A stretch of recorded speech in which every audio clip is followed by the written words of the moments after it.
ಎಲ್ಲ ಕಾಲದೋಳು ಎಲ್ಲ ವೇಳೆಯಲ್ಲೂ ದೇವರ ವಾಕ್ಯ ನಮ್ಮನ್ನು ಪ್ರೋತ್ಸಾಹಿಸುವಂಥದ್ದಾಗಿದೆ. ನಾವು ರೋಗಿಗಳಾಗಿರುವಾಗ ನಮ್ಮನ್ನು ದೇವರ ವಾಕ್ಯದ ಮೂಲಕವಾಗಿ ಗುಣಪಡಿಸ್ತಾನೆ. ನಾವು ನಿರಾಶರಾಗಿರುವಾಗ ದೇವರ ವಾಕ್ಯದ ಮೂಲಕವಾಗಿ ನಮ್ಮನ್ನು ಉತ್ತೇಜನಪಡಿಸ್ತಾನೆ. ನಮ್ಮ ಅನೇಕ ಸಹಚರ್ಯದಲ್ಲಿ ನಾವು ಹಾದು ಹೋಗುವಾಗ ದೇವರ ವಾಕ್ಯ ನಮಗೆ ಇರುವುದರಿಂದ ನಾವು ಉತ್ತೇಜನಗೊಂಡು ಮುಂದೆ ಹೋಗ್ತೇವೆ. ಬನ್ನಿ ನಾವು ಈಗ ಒಂದು ಕೀರ್ತನೆಯನ್ನು ಓದಿ ನಾವು ದೇವರಲ್ಲಿ ಉತ್ತೇಜನಗೊಳ್ಳೋಣ.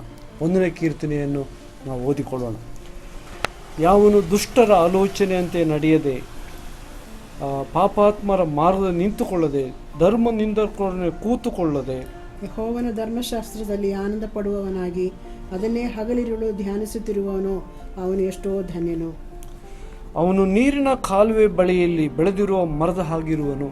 ಅಂತಹ ಮರವು ತಕ್ಕ ಕಾಲದಲ್ಲಿ ಫಲ ಕೊಡುತ್ತದಲ್ಲ, ಅದರ ಎಲೆ ಬಾಡುವುದೇ ಇಲ್ಲ. ಅದರಂತೆ ಅವನ ಕಾರ್ಯ ಎಲ್ಲ ಸಫಲವಾಗುವುದು. ದುಷ್ಟರು ಹಾಗಲ್ಲ, ಗಾಳಿ ಬಡಿಕೊಂಡು ಹೋಗುವ ಹೊಟ್ಟಿನಂದಿದ್ದಾರೆ. ಆದ್ದರಿಂದ ದುಷ್ಟರು ನ್ಯಾಯವಿಚಾರಣೆಯಲ್ಲಿಯೂ ಪಾಪಾತ್ಮರು ನೀತಿವಂತರ ಸಭೆಯಲ್ಲಿ ನಿಲ್ಲುವುದಿಲ್ಲ. ಯೆಹೋವನು ನೀತಿವಂತರ ಮಾರ್ಗವನ್ನು ರಕ್ಷಿಸುವನು, ದುಷ್ಟರ ಮಾರ್ಗವು ನಾಶವಾಗುವುದು. ಪ್ರಾರ್ಥನೆ ಮಾಡಿಕೊಳ್ಳೋಣ. ಪ್ರೀತಿಯುಳ್ಳ ದೇವರೇ, ನಮ್ಮ ರಕ್ಷಕನಾದ ಯೇಸು ಸ್ವಾಮಿ, ನಿನ್ನ ವಾಕ್ಯ ನಮ್ಮ ಕಾಲಿಗೆ ದೀಪವಾಗಿದೆ. ನಿನ್ನ ವಾಕ್ಯ ನಮಗೆ ಬಲ ಕೊಡುತ್ತದೆ. ನಿನ್ನ ವಾಕ್ಯ ನಮ್ಮನ್ನು ಸ್ವಸ್ಥಪಡಿಸ್ತದೆ. ನಿನ್ನ ವಾಕ್ಯ ನಮಗೆ ಸರಿಯಾದ ಮಾರ್ಗದಲ್ಲಿ ಹೋಗುವ ಹಾಗೆ ಮಾಡ್ತದೆ ಸ್ವಾಮಿ.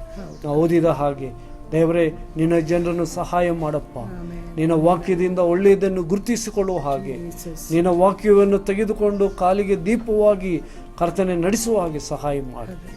ಕರ್ತನೆ, ಅಸ್ವಸ್ಥರಾಗಿರುವನ್ನು ಸ್ವಸ್ಥ ಮಾಡಪ್ಪ. ಕರ್ತನೆ ದೇವರೇ, ನೀನು ಕರ್ತನೆ ಪ್ರೋತ್ಸಾಹ ಮಾಡಪ್ಪ. ಹಾಗೆ ಮಾಡುವುದಕ್ಕಾಗಿ ಸ್ತೋತ್ರ. ಯೇಸುವಿನ ಹೆಸರಲ್ಲಿ ಬೇಡಿ ಹೊಂದಿದ್ದೇವೆ, amen.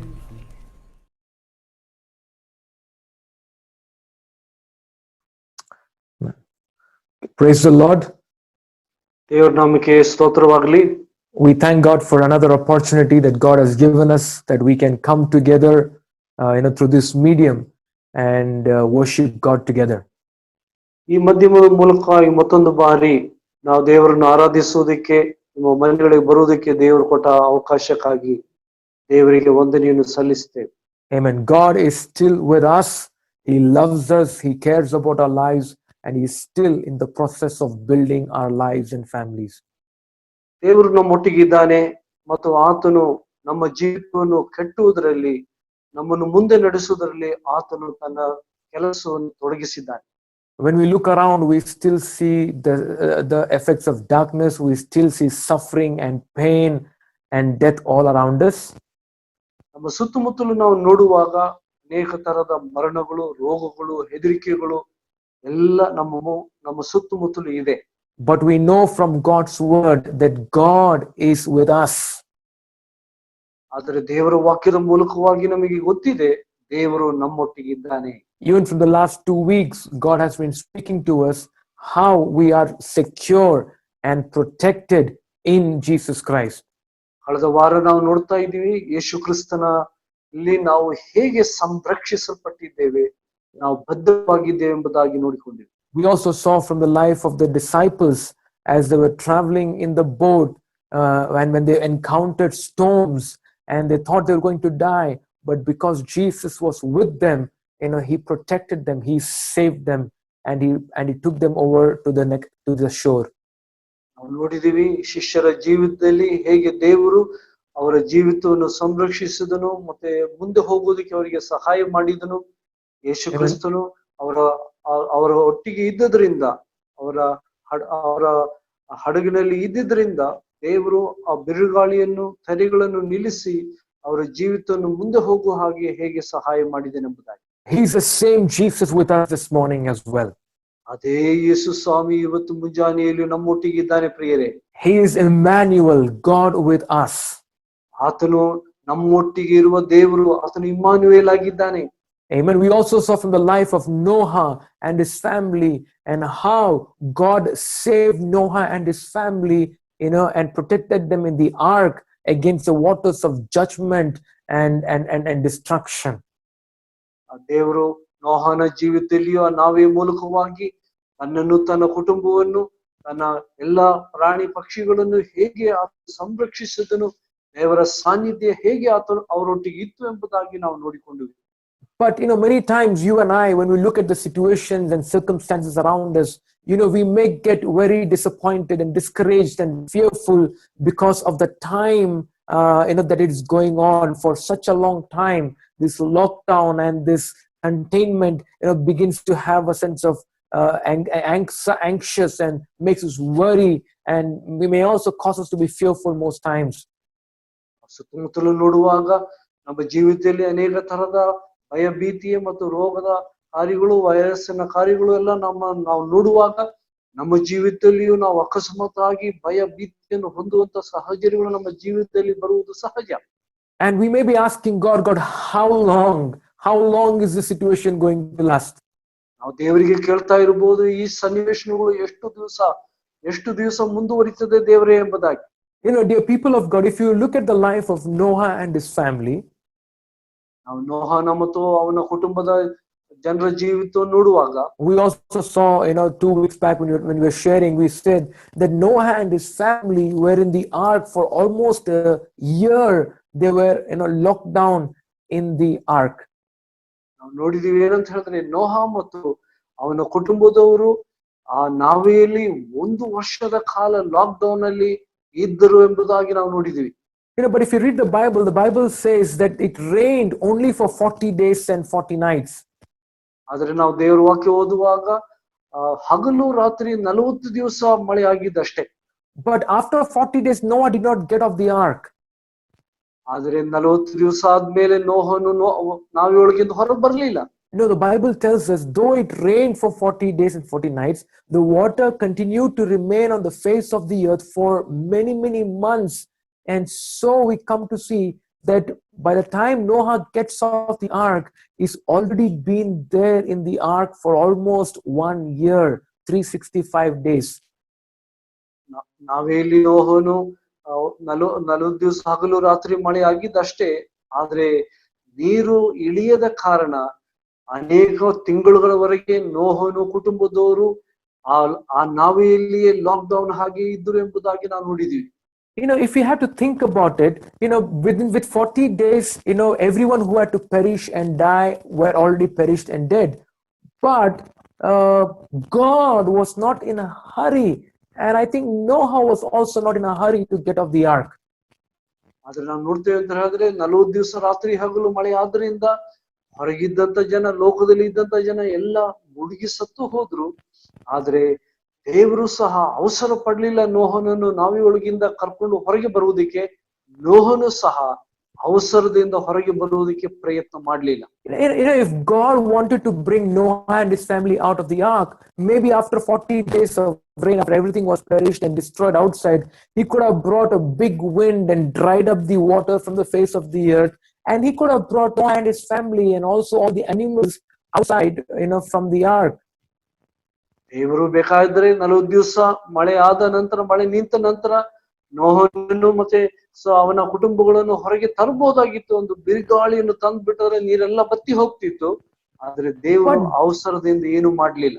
Yes, but God did not do anything in a hurry. He did not bring it out. Maybe he had a purpose in Noah and his family staying in that lockdown, continue to remain, even though it rained for 40 days, but even continue to remain in the ark for so many months until almost a year, and only then he brought them out.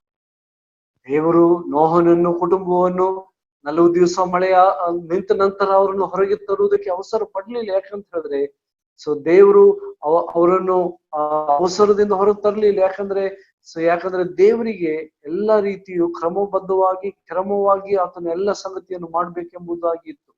Even this morning, we may be asking God, how long we are going to be in the lockdown? We may not be happy.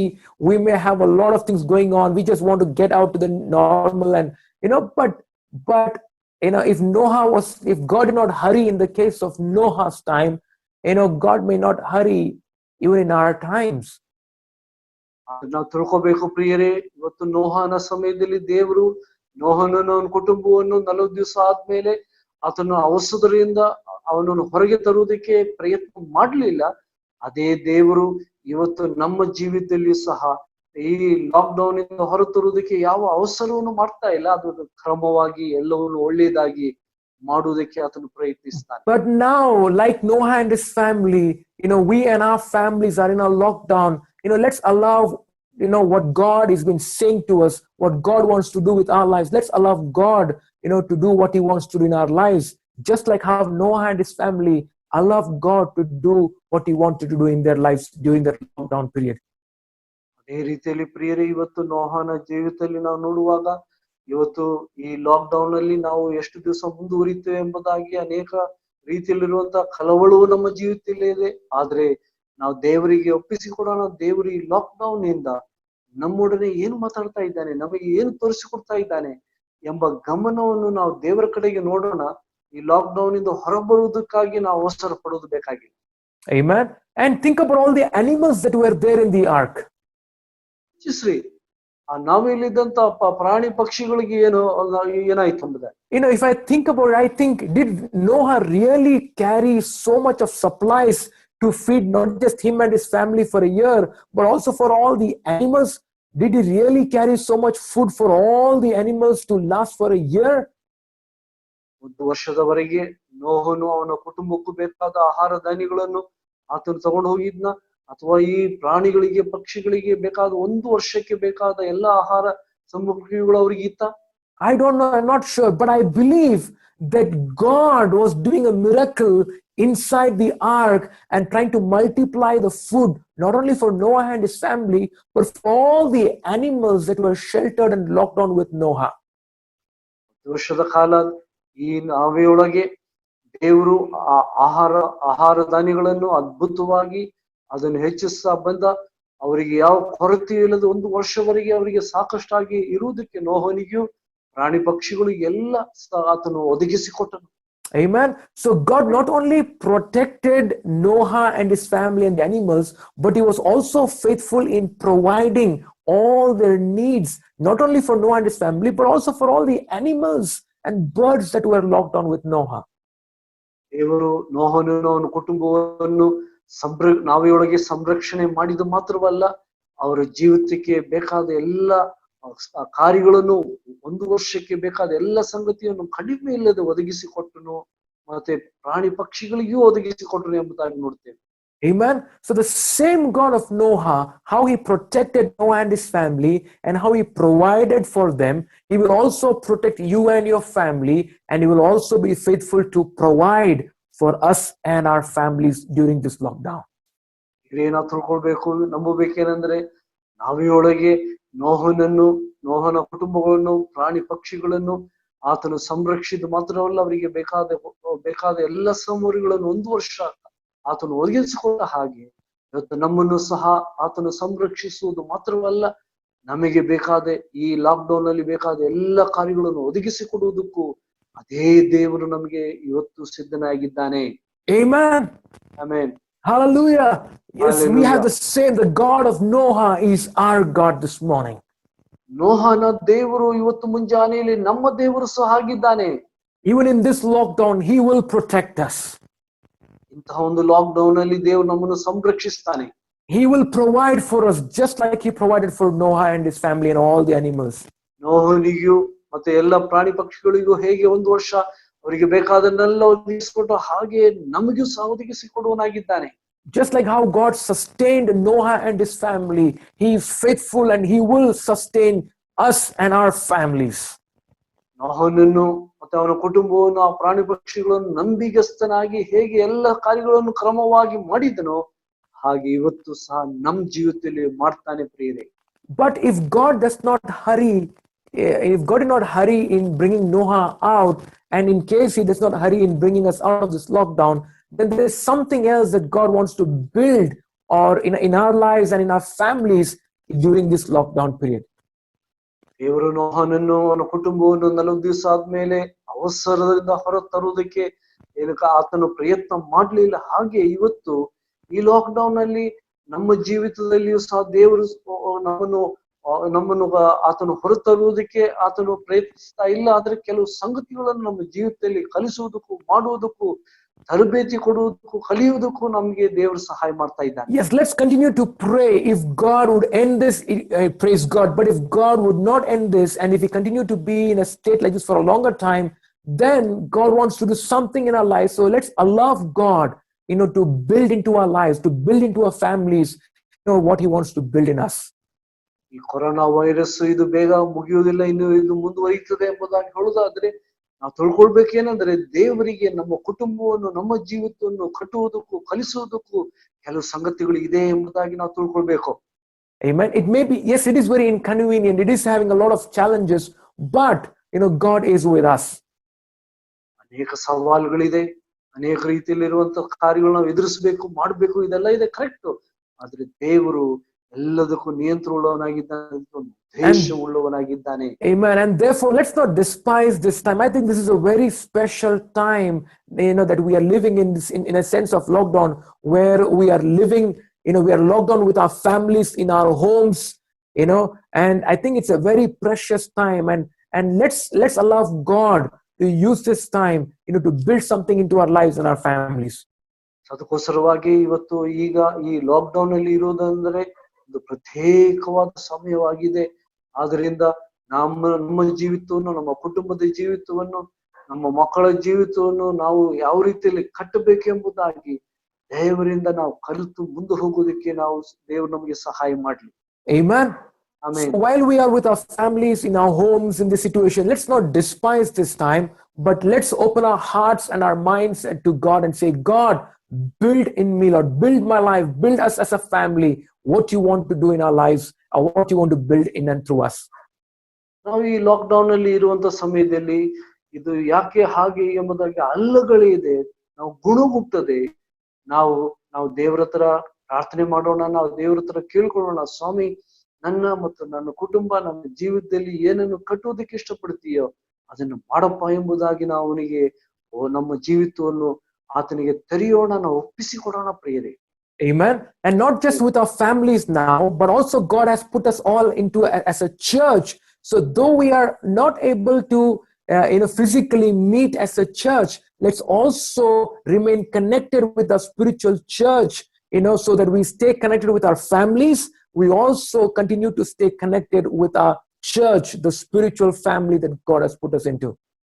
ನಮ್ಮ ಕುಟುಂಬದ ಒಟ್ಟಿಗೆ ಈ lock down ಅಲ್ಲಿ ಒಟ್ಟಿಗೆ ಇರುವ ಹಾಗೆಯೂ ನಮ್ಮ ಆತ್ಮಿಕವಾದ ಕುಟುಂಬ, ನಮ್ಮ ಸಭೆ ನಾವು ಒಟ್ಟಾಗಿ ಬರುವುದಕ್ಕೆ ಆಗ್ತಾ ಇಲ್ಲ. ಆದ್ರೂ ಸಹ ನಾವು ಈ ಫೋನ್ಗಳ ಮೂಲಕವಾಗಿ ಮತ್ತು ಅನೇಕ ಕಾರ್ಯಗಳ ಮೂಲಕವಾಗಿ ನಾವು ಒಬ್ಬರಿಗೊಬ್ಬರು ನಾವು ಮಾತಾಡುತ್ತಾ ನಾವು ಕನೆಕ್ಟ್ ಆಗಿ ಇರೋಣ ಪ್ರಿಯರೇ. Amen. And one of the ways that how God builds our lives is, we know, through His word. ದೇವರು ನಮ್ಮ ಜೀವಿತವನ್ನು ಕಟ್ಟುವುದಕ್ಕೂ ನಮ್ಮನ್ನು ನಡೆಸುವುದಕ್ಕೂ ಮುನ್ನಡೆಸುವುದಕ್ಕೂ ಸಹಾಯ ಮಾಡುವುದು ಯಾವ್ದು ಗೊತ್ತಾ? ದೇವರ ವಾಕ್ಯದ ಮೂಲಕವಾಗಿ. Amen. And in this season of lockdown, I believe that's what Noah and his family did as well. While they were locked down in that ark, I'm sure they began to think and meditate on the words of God and the promises of God over their lives. ಅವನು ಮತ್ತು ಅವನ ಕುಟುಂಬ ಅವರು ನಾವೆಲ್ಲಿ lock down ಆದಾಗ ಏನ್ ಮಾಡಿದ್ರು? ಅವರು ದೇವರ ವಾಕ್ಯಗಳನ್ನು, ದೇವರ ಕಾರ್ಯಗಳನ್ನು ಧ್ಯಾನ ಮಾಡಿದ್ರು. ಅದನ್ನು ನಮ್ಮ ಜೀವಿತದಲ್ಲಿ ಅಳವಡಿಸಿಕೊಂಡು ದೇವರಿಗೆ ವಂದನೆ ಸಲ್ಲಿಸಿದರು, ಆರಾಧಿಸಿದರು, ಪ್ರಾರ್ಥಿಸಿದರು. ಎಲ್ಲ ಅವ್ರ ಕುಟುಂಬವಾಗಿ ಮಾಡಿದ್ರು. Amen. So while we continue to remain in this situation of lockdown, as a family, as a church, let's look to God's word, and most importantly, let's begin to meditate on His word. ಅವಸರವಾಗಿ lockdown ಅಲ್ಲಿ ನಾವು ಸಹ ಇರುವಾಗ, ಇಂಥ ಸ್ಥಿತಿಯಲ್ಲಿ ನಾವು ಇರುವಾಗ ನಾವು ಮಾಡ್ಬೇಕಾಗಿದ್ದದೆ ನಾವು ದೇವರ ವಾಕ್ಯವನ್ನು ಧ್ಯಾನ ಮಾಡೋಣ, ನಮ್ಮ ದೇವರ ಬಗ್ಗೆ ನಾವು ಚಿಂತಿಸೋಣ. ದೇವರು ನಮ್ಮ ಜೀವಿತದಲ್ಲಿ ಕಟ್ಟುವುದು ಏನು, ಕಲಿಸುವುದು ಏನೆಂಬುದಾಗಿ ನಾವು ಆತನಿಗೆ ತೆರೆದವರಾಗಿ ಆತನಿಗೆ ನಾವು ಹೋಗೋಣ. Amen. Look at Psalms 1, and we'll read a couple of verses from the Psalm. ಇಲ್ಲಿ ನಾವು ನೋಡ್ತೇವೆ ಅಂದ್ರೆ 1ನೇ ಕೀರ್ತನೆಯನ್ನು ನಾವು ನೋಡಿಕೊಳ್ಳೋಣ, ಕೆಲವು ವಚನಗಳನ್ನು ಓದಿಕೊಳ್ಳೋಣ. Look at Psalm 1 verse 2. It says, but his delight. Now the Psalms 1 is talking about the blessed man, and the blessed man. But who is the blessed man? The Bible says, verse 2 says, the blessed man, his delight is in the law of the Lord, and in His law he meditates day and night. ಇಲ್ಲಿ ನಾವು ನೋಡ್ತೇವೆ, 1ನೇ ಕೀರ್ತನೆ ಹೇಳ್ತದೆ, ಯಾರು ಆಶೀರ್ವಾದ ಹೊಂದಿದಂತ ಮನುಷ್ಯನು, ಯಾರಂತ ಹೇಳೋದಾದ್ರೆ, ಕರ್ತನ ನ್ಯಾಯ ಪ್ರಮಾಣದಲ್ಲಿ ಸಂತೋಷಿಸಿ ಅದನ್ನು ರಾತ್ರಿ ಹಗಲು ಧ್ಯಾನಿಸುವ ಮನುಷ್ಯನೇ ಧನ್ಯನು ಎಂಬುದಾಗಿ ಹೇಳ್ತದೆ. Amen. Verse 3 says, he shall be like a tree planted by the rivers of water that brings forth its fruit in its season, whose leaf also shall not wither, and whatever he does shall prosper. ಇಲ್ಲಿ 3 ಮತ್ತು 4, 5ನೇ ವಚನ ಹೇಳ್ತದೆ, ಆತನು ಹೇಗೆ ಧನ್ಯನಂತ ಮಾತ್ರವಲ್ಲ, ಆತನು ಹೇಗಿರ್ತಾನೆ, ನೀರಿನ ಕಾಲುವೆ ಬಳಿಯಲ್ಲಿ ನಡಲ್ಪಟ್ಟಂತ ವೃಕ್ಷದ ಹಾಗೆಯೂ ಅದು ತಕ್ಕ ಸಮಯದಲ್ಲಿ ಅದರ ಫಲಗಳನ್ನು ಕೊಡುವಂಥದ್ದು, ಹಾಗೆ ಅವನ ಎಲ್ಲಾ ಕೆಲಸದಲ್ಲಿ ಹಾಗೆ ಅವನು ಇರ್ತಾನೆ ಎಂಬುದಾಗಿಯೂ ಈ ಕೀರ್ತನೆ ನಮಗೆ ಹೇಳ್ತದೆ. Church, this verses tell us that we can live a blessed life on this earth. ಈ ವಾಕ್ಯ, ಈ ಕೀರ್ತನೆ ನಮಗೆ ಕಲಿಸುವುದು ಏನಂತ ಹೇಳಿದ್ರೆ ಪ್ರಿಯರೇ, ಇಂತಹ ಒಂದು ಲೋಕದಲ್ಲಿ ನಾವು ಜೀವಿಸುವುದಾದರೂ ಒಂದು ಧನ್ಯದ ಒಂದು ಆಶೀರ್ವಾದ ಜೀವಿತವನ್ನು ಈ ಲೋಕದಲ್ಲಿ ಜೀವಿಸಬಹುದು ಎಂಬುದಾಗಿ ಹೇಳ್ತಾರೆ. Amen. Even in spite of whatever situation and circumstances we live in, we can always, live a blessed life. ನಾವು ಎಂತ ಸಹಜರದಲ್ಲಿ ಎಂತ ಕಾರ್ಯಗಳಲ್ಲಿ ಹಾದು ಹೋಗ್ತಾ ಇದ್ದೇವೆ ಎಂಬುದಾಗಿ ನಮಗೆ ಗೊತ್ತಿಲ್ಲ, ಆದರೂ ಸಹ ಒಂದು ಧನ್ಯದ ಆಶೀರ್ವಾದ ಜೀವಿತವನ್ನು ನಾವು ಜೀವಿಸಬಹುದು. But a blessing does not come from the things of the world. ಈ ಲೋಕದ ಸಂಗತಿಯಿಂದ ನಮ್ಮ ಆಶೀರ್ವಾದವು ಬರಂಗಿಲ್ಲ. No, verse 3 says, this man shall be like a tree that is planted by the rivers of water. ದೇವರ ಪ್ರಮಾಣದಲ್ಲಿಯೂ ದೇವರ ವಾಕ್ಯದಲ್ಲಿ ಧ್ಯಾನಿಸುವಂತ ಮನುಷ್ಯನು ಹೇಗಿದ್ದಾನೆ, ಅವನು ನೀರಿನ ಕಾಲುವೆ ಬಳಿಯಲ್ಲಿ ನಡಲ್ಪಟ್ಟಂತ ಮರದ ಹಾಗಿದ್ದಾನೆ ಎಂಬುದಾಗಿ ಹೇಳ್ತಾನೆ. Meaning he's so strong, he's stable, nothing can move him. He's been established on the river banks of life. ನೀರಿನ ಕಾಲುವೆ ಬಳಿಯಲ್ಲಿ ಇರುವಂತ ಮರ, ಆತನ ಜೀವಿತ ಹೇಗಿದೆ, ಆತನು ಸ್ಥಿರವಾಗಿದ್ದಾನೆ, ಆತನು ದೇವರಲ್ಲಿ ಭರವಸೆ ಉಳ್ಳವನಾಗಿದ್ದಾನೆ. ಯಾವ ಸಂಗತಿಯು, ಲೋಕದ ಸಂಗತಿಯು ಅವನನ್ನು ಅಳಗಾಡಿಸಂಗಿಲ್ಲ, ಕೆಡು ಹಾಕಂಗಿಲ್ಲ, ಆ ರೀತಿಯಲ್ಲಿ ಅವನು ಧನ್ಯನಾಗಿದ್ದಾನೆ. No matter what storms, no matter what winds of adversity hit him, this man is not moved because he is planted by the rivers of water. ಇಲ್ಲಿ ಅವನ ಕಾಲುವೆ ಬಳಿಯಲ್ಲಿ ಇರುವಂತ ಮರದ ಹಾಗೆ ಅವನಿಗೆ ಯಾವ್ದ ರೀತಿಯಲ್ಲಿ ಬಿರುಗಾಳಿ ಬಂದ್ರು, ತೆರೆಗಳು ಬಂದ್ರು ಅವನಿಗೆ ಏನು ಆಗುವುದಿಲ್ಲ. ಯಾಕಂತ ಹೇಳಿದ್ರೆ ಆತನು ಬಲವಾಗಿ ನಡಲ್ಪಟ್ಟವನಾಗಿದ್ದಾನೆ. Amen. The Bible says this man is also a fruitful man, meaning his life is fruitful, his works are fruitful, he brings his fruit in its right season. 4ನೇ ವಚನ ಹೇಳ್ತದೆ, ಆತನು ಫಲದಾಯಕವುಳ್ಳವನಾಗಿದ್ದಾನೆ. ಫಲ ಬೇಕಾದ ಸಮಯದಲ್ಲಿ, ಫಲ ಕೊಡುವಂತ ಸಮಯದಲ್ಲಿ, ತಕ್ಕ ಕಾಲದಲ್ಲಿ ಆತನು ಫಲವನ್ನು ಕೊಡ್ತಾನೇ ಇರ್ತಾನೆ. Hallelujah. The third thing says that his leaf shall not wither. ಆತನ ಎಲೆಗಳು ಬಾಡುವುದೇ ಇಲ್ಲ. Amen. Leaf can signify health and wholeness in a person's life. ಈ ಎಲೆಗಳು ಬಾಡದೇ ಇರುವುದು ಅಂತ ಹೇಳುವಾಗ ಅದರ ಅರ್ಥ ಏನಂತ ಹೇಳೋದಾದ್ರೆ, ನಮ್ಮ ಜೀವಿತದಲ್ಲಿ ಯಾವ ರೋಗ ಅಡಚಣೆಗಳು ಕಾಡುವುದಿಲ್ಲ ಎಂಬುದಾಗಿ ಹೇಳ್ತದೆ. And why does the leaf doesn't wither? Because the waters, are constantly bringing refreshing and evergreen life to the tree and causing the leaf not to wither. ಯಾಕೆ ಆ ಮರದ ಎಲೆಗಳು ಬಾಡುವುದಿಲ್ಲ? ಯಾಕಂದ್ರೆ ಆ ಮರಕ್ಕೆ ನೀರಿನ ಕಾಲುವೆ ಬಳಿಯಲ್ಲಿ ನಟ್ಟಲ್ಪಡೋದ್ರಿಂದ ಅದಕ್ಕೆ ಯಾವಾಗಲೂ ಅದು ನೀರು, ಅದಕ್ಕೆ ಬೇಕಾದ ಎಲ್ಲ ಸಂಗತಿ, ಅದಕ್ಕೆ ಅದು ಹಚ್ಚವಾಗಿರುತ್ತದೆ.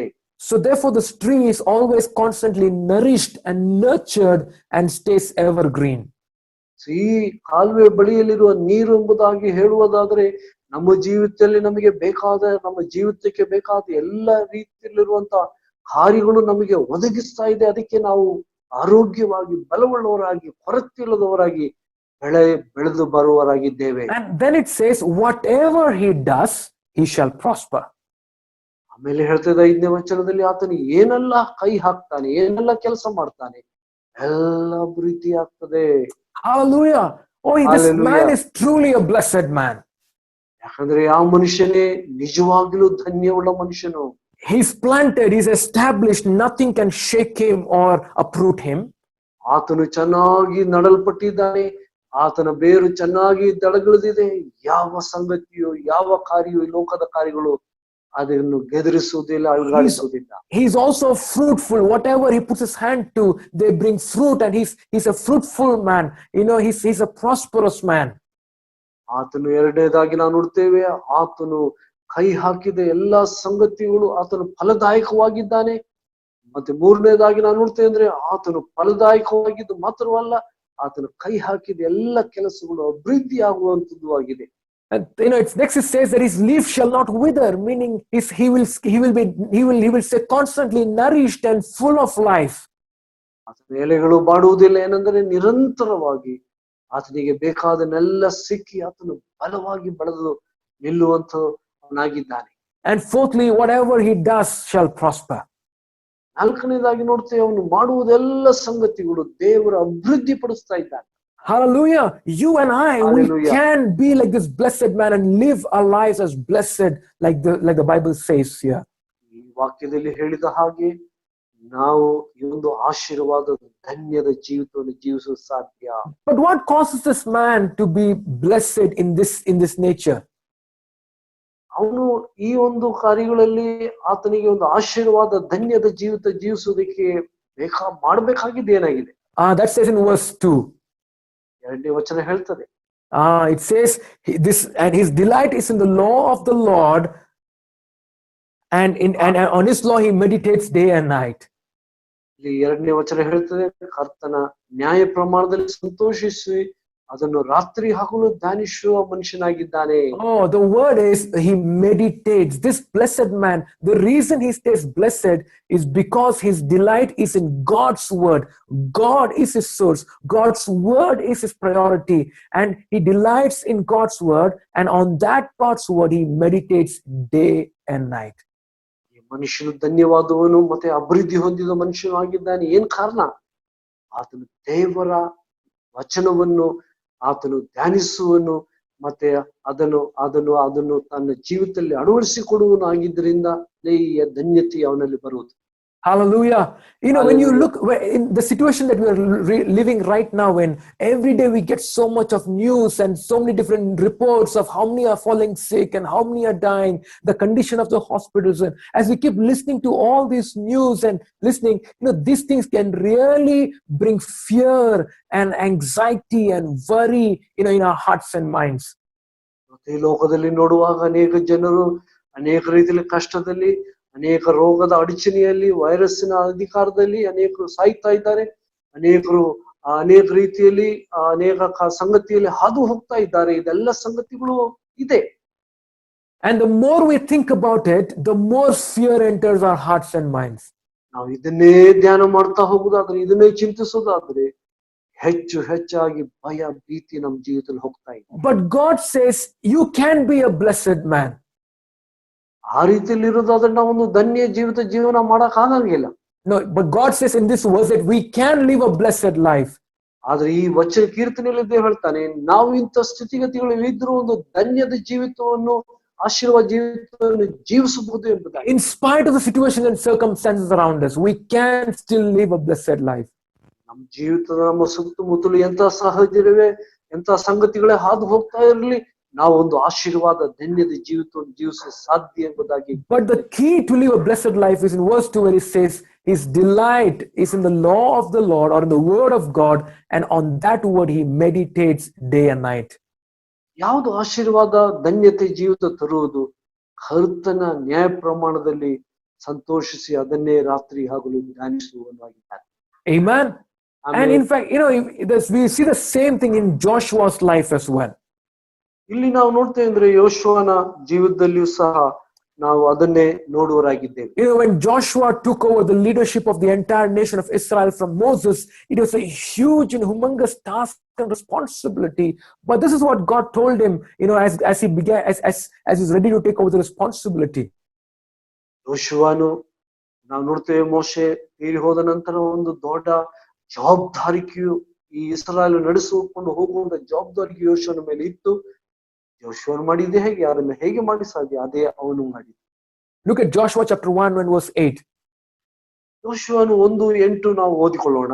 God says, this book of the law shall not depart from your mouth, but you shall meditate in it day and night, that you may observe to do according to all that is written in it. For then you will make your way prosperous, and then you will have good success. ಯೋಶುವ 1:8 ಹೇಳ್ತದೆ, ಈ ಪುಸ್ತಕದಲ್ಲಿ ಬರೆದಿರುವ ನ್ಯಾಯ ಪ್ರಮಾಣ ನಿನ್ನ ಬಾಯಿಯಿಂದ ಹೋಗಬಾರದು, ಅದರಲ್ಲಿ ಬರೆದಿರುವ ಪ್ರಕಾರವೇ ಕೈಕೊಂಡು ನಡೆಯುವ ಹಾಗೆ ರಾತ್ರಿ ಹಗಲು ಅದನ್ನು ಧ್ಯಾನಿಸಬೇಕು. ಆಗ ನಿನ್ನ ಮಾರ್ಗವನ್ನು ಸಫಲ ಮಾಡಿಕೊಂಡು ಮಹಾ ಜಯಶಾಲಿಯಾಗಿರುವಿ. Joshua had a great responsibility before him now. ಜೋಶುವನ ಮುಂದೆ ಒಂದು ದೊಡ್ಡ ಜವಾಬ್ದಾರಿಕೆ ಇತ್ತು. He had to lead this great number of people into the promised land. ಈ ಒಂದು ಮಿಲಿಯಾಂತರ ಜನರನ್ನು ಈ ಅರಣ್ಯದಲ್ಲಿ ಅವನು ನಡೆಸ್ಕೊಂಡು ಹೋಗುವ ಜವಾಬ್ದಾರಿ ಅವನ ಮೇಲಿತ್ತು. Humanly speaking, it was not possible. ಮಾನುಷಿಕವಾಗಿ ಅದು ಅಸಾಧ್ಯವಾದ ಸಂಗತಿ ಆಗಿತ್ತು. When we in this situation, maybe our jobs, our businesses, we may be so discouraged, saying, God, how can I take care of my job? How can I take care of my family, Lord? The responsibility of my family, the responsibility of my business, the responsibility of my job is too big. I don't know what will happen. Joshua was much more in a serious state like us. He had to lead so many lakhs of people into the promised land, and humanly it was impossible. ನಾವು ನಮ್ಮ ಈ lockdown ಅಲ್ಲಿ ನಾವು ಅನೇಕ ರೀತಿಯಲ್ಲಿ ನಾವು ಅಳ್ತಾ ಇದ್ದೇವೆ, ನಾವು ಚಿಂತಿಸ್ತಾ ಇದ್ದೇವೆ. ನನ್ನ ಕೆಲಸ, ನನ್ನ ಕುಟುಂಬ, ನನ್ನ ಎಲ್ಲ ಸಂಗತಿಗಳು, ಹಣಕಾಸಿನ ಸಂಗತಿಗಳು ಈ ಸಮಯದಲ್ಲಿ ಹೇಗೆ ಮುಂದೆ ತಗೊಂಡು ಹೋಗ್ಲಿ ಎಂಬುದಾಗಿ ನಾವು ಚಿಂತಿಸಿ ನಾವು ದುಃಖಿಸ್ತಾ ಇರಬಹುದು. ಯೋಚನೆ ಮಾಡಿ, ಯೋಶುವನು ಈ ಲಕ್ಷಗಟ್ಟಲೆ ಜನರನ್ನು ಆತನು ನಡೆಸ್ಕೊಂಡು ಹೋಗುವ ಜವಾಬ್ದಾರಿಯನ್ನು ಹೇಗೆ ಮಾಡಿದ. But look at what God is saying to Joshua. ಆದ್ರೆ ದೇವರು ಯೋಶುವನಿಗೆ ಅದು ಮಾಡೋದಕ್ಕೆ ಮುಂಚೆ ಏನ್ ಮಾಡ್ಬೇಕಂತ ಹೇಳಿ, he's saying, Joshua, you can be prosperous in this responsibility of your life. ಯೋಶುವನಿಗೆ ಹೇಳ್ತಾನೆ, ಇಂಥ ದೊಡ್ಡ ಒಂದು ಜವಾಬ್ದಾರಿಯಲ್ಲಿ ಯೋಶುವನೇ ನೀನು ಸಫಲನಾಗ್ಬೋದು, ನೀನು ಜಯಶಾಲಿ ಆಗ್ತೀಯ. You will be, he says, you will be prosperous. You will also have good success, God is saying. ಅದೇ ದೇವರು ಇಲ್ಲಿ ಹೇಳ್ತಾನೆ, ಅಂದ್ರೆ ನೀನು ಸಫಲನ ಆಗುವನಾಗಿದೆಯ ಮತ್ತು ಜಯಶಾಲಿಯಾಗಿಯೂ ಮುಂದೆ ಹೋಗೋದಕ್ಕೆ ಸಾಧ್ಯ. Yes, don't be afraid that in this responsibility you will not fail, you will not be a failure, you will have good success, and you can be prosperous in your ways. ಯೋಶುವನಿಗೆ ದೇವರು ಬಲಪಡಿಸ್ತಾನೆ, ಅಂದ್ರೆ ನೀನು ಒಬ್ಬ ಸಫಲನು, ಜಯಶಾಲಿಯು, ನಿನ್ನ ಜವಾಬ್ದಾರಿಕೆಗಳನ್ನು ನಂಬಿಕೆಸ್ತನಾಗಿ ಒಳ್ಳೆ ರೀತಿ ಮಾಡಿ ಸಾಧ್ಯವಿದೆ ಎಂಬುದಾಗಿ ದೇವರು ಯೋಶುವನನ್ನು ಪ್ರೋತ್ಸಾಹಿಸ್ತಾನೆ. But what's the key? What will cause Joshua to be prosperous and have good success? ಯೋಶುವನಿಗೆ ಒಂದು ಒಳ್ಳೆಯ ಸಫಲತೆಯು, ಒಂದು ಜಯವು ಒಳ್ಳೆ ರೀತಿಯಲ್ಲಿ ನಡೆಸ್ಕೊಂಡು ಹೋಗೋದಕ್ಕೆ ಮಾಡಿದ ಸಾಧ್ಯವೇ ಆಗಿದ್ದೇನು?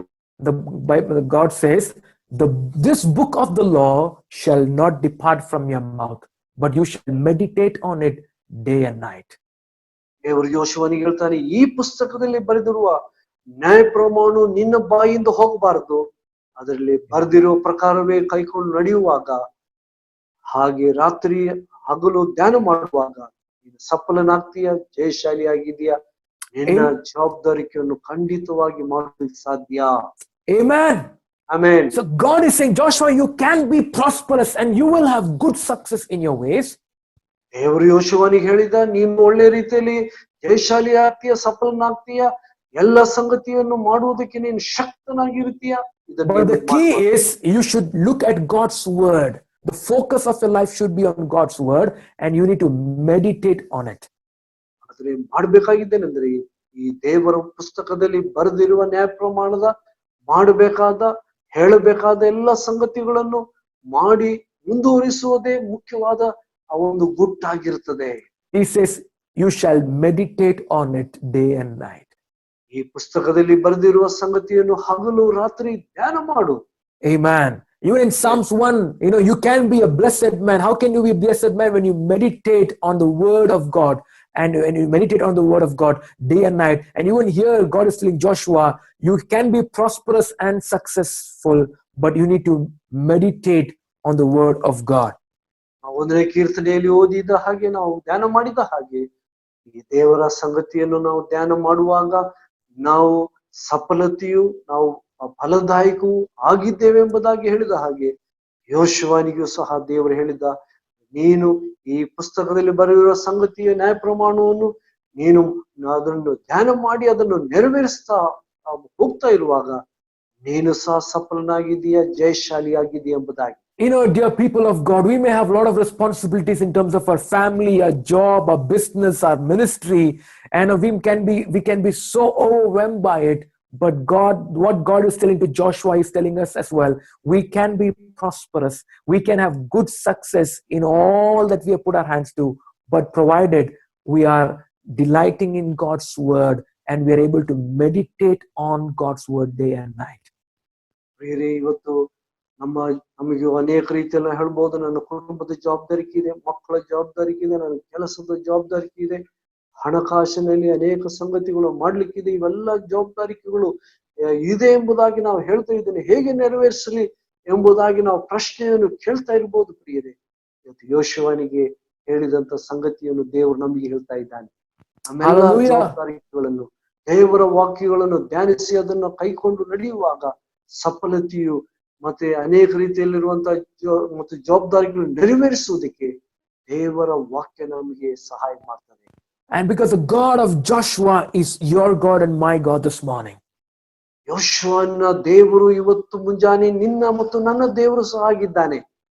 Amen. Let's look at one more person's life and how this person enjoyed good success. So ಇನ್ನೊಂದು ರೀತಿಯಲ್ಲಿ ಇನ್ನೊಬ್ಬ ವ್ಯಕ್ತಿಯ ಜೀವಿತವನ್ನು ಅವರು ಅದು ಒಳ್ಳೆ ರೀತಿಯಲ್ಲಿ ಮುಂದೆ ಹೋದ ಮಾಡಿದ್ದನ್ನು ನೋಡೋಣ. And this person is called Esther in the Bible. ಇದು ಎಸ್ತೇರ್ ಎಂಬುವಂತಹ ನಮ್ಮ ಬೈಬಲ್ ನಲ್ಲಿರುವಂತಹ ಕಾರ್ಯವಾಗಿದೆ. We know the story of Esther. She was a slave girl. She lost her parents. She was adopted by her uncle. She struggled through life, but we know how God, in a supernatural way, he picked her up from the from the clay and from the dust and gave her opportunity for her to be in the palace, and she finally becomes a powerful queen. In the story. Esther ಒಬ್ಬ ಅನಾಥ ಹುಡುಗಿಯಾಗಿದ್ಲು.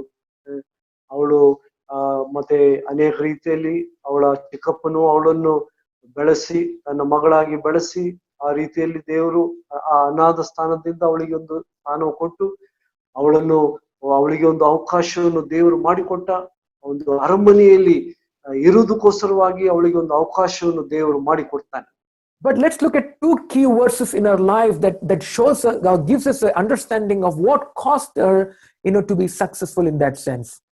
Esther ಇಂತ ಅನಾಥಳು ಮತ್ತೆ ಅನೇಕ ರೀತಿಯಲ್ಲಿ ಮತ್ತೆ ಈ ರೀತಿಯಲ್ಲಿ ಯಾರು ಇಲ್ಲದಂತಹ ಒಂದು ಸ್ಥಿತಿಗತಿಗಳಲ್ಲಿ ಎಸ್ತೇರಳು ಹೇಗೆ ಅವಳು ಯಶಸ್ವಿ ಆಗ್ತಾಳೆ ಮತ್ತು ಒಳ್ಳೆಯದಾಗಿ ಮುಂದೆ ಬರ್ತಾಳೆ ಎಂಬುದಾಗಿ ನಾವು ಇಲ್ಲಿ ಹೇಳಬೇಕು. Because she was an orphan and she had no good education, she had no much skills and abilities. There was no way she could dream of a good job or a good business, or her life was all shattered and almost like a zero for her.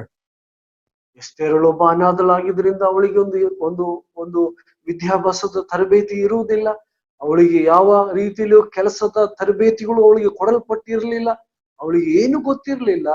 So ಆದರೂ ಸಹ ಅವಳು ಈ ಒಂದು ಅನುಭವಕ್ಕೆ ಬರುವುದಕ್ಕೆ ಕಾರಣವಾಗಿದ್ದ. But God lifted her up from a zero to become the queen of her land.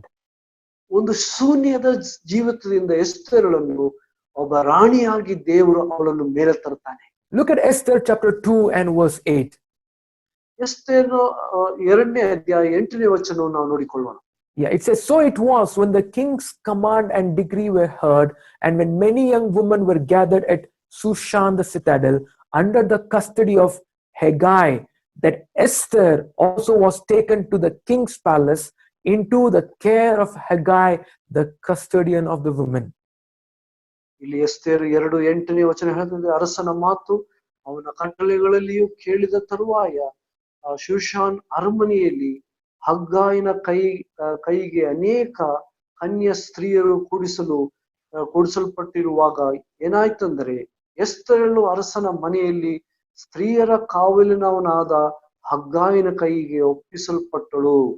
So this verse tells us that along with many women, Esther was also chosen, but she was taken under the custody of a man or a person called as Haggai, and she was placed under the care of Haggai.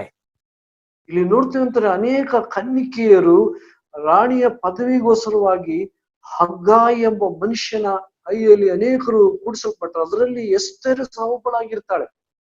Yes. So many women like her were picked up and they were taken under the custody of a person called as Haggai, and under the not only the custody but also under the care of Haggai. ಇಲ್ಲಿ ನೋಡುತ್ತೇವೆ ಅಂತ ಹೇಳಿದ್ರೆ ಅನೇಕ ಕನ್ನಿಕೆ ಸ್ತ್ರೀಯರು ನಾವು ನೋಡ್ತಾ ಇದ್ರೆ ಹಗ್ಗಾಯಿನ ಕೆಳಗೆ ಕೂಡಿಸಲ್ಪಡ್ತಾರೆ. ಅದರಲ್ಲಿ ಎಸ್ತೇರ್ ಸಹ ಒಬ್ಬಳಾಗಿರ್ತಾಳೆ. Now look at verse 15. So 15ನೇ ವಚನ ನೋಡಿ. Yeah, Esther chapter 2 and verse 15. So Esther 2:15 ನಾವು ನೋಡುತ್ತೇವೆ. It says, now when the turn came for Esther, the daughter of Abihail, the uncle of Mordecai, who had taken her as his daughter to go into the king, she requested nothing but what Haggai, the king's eunuch, the custodian of the woman, advised. And Esther obtained favor in the sight of all who saw her. Esther 2:15 ಹೀಗೆ ಹೇಳ್ತೇವೆ, ತನ್ನ ಕುಮಾರ್ತಿಗಾಗಿ ತೆಗೆದುಕೊಂಡಂತ ಮೊರ್ದೆಕಾಯಿಯು ಚಿಕ್ಕಪ್ಪನಾದ ಅಬಿಗೇಲ್ನ ಮಗಳಾದ ಎಸ್ತೇರಳು ಅರಸನ ಬಳಿಗೆ ಹೋಗಲು ಸರದಿ ಬಂದಾಗ ಅವನು ಸ್ತ್ರೀಯರ ಕಾವಲುಗಾರನಾದಂತ ಅರಸನ ಮನೆಯ ವಾರ್ತೆ ಯವನಾದ ಹಗ್ಗಾಯನು ನೇಮಿಸಿದವುಗಳ ಹೊರತಾಗಿ ಮತ್ತೇನು ಬೇಡಲಿಲ್ಲ. ಇದಲ್ಲದೆ ಎಸ್ತೇರಳು ತನ್ನನ್ನು ನೋಡುವ ಎಲ್ಲರಿಂದ ದಯೆಯನ್ನು ಹೊಂದಿದಳು. Amen. Now, this verse is very powerful.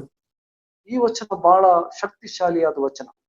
The verse says, in the verse 8 we saw that many women were picked up and were placed under the custody and care of this person called Haggai.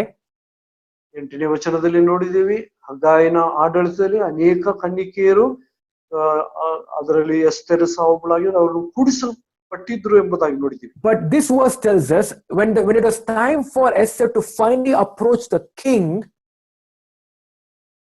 ಇಲ್ಲಿ ನೋಡ್ತೇವೆ ಅಂದ್ರೆ 2:15 ಹೇಳ್ತದೆ, ತಾನು ಕುಮಾರ್ತಿಯವರಿಗೆ ತೆಗೆದುಕೊಂಡು ಹೋದಾಗ ಇಲ್ಲಿ ನೋಡ್ತೇವೆ ರಾಜನ ಸನ್ನಿಧಾನಕ್ಕೆ ಬರುವುದಕ್ಕಾಗಿ ಇರುವ ನೇಮ ಸಮಯ ಬಂದಾಗ you know what Esther did?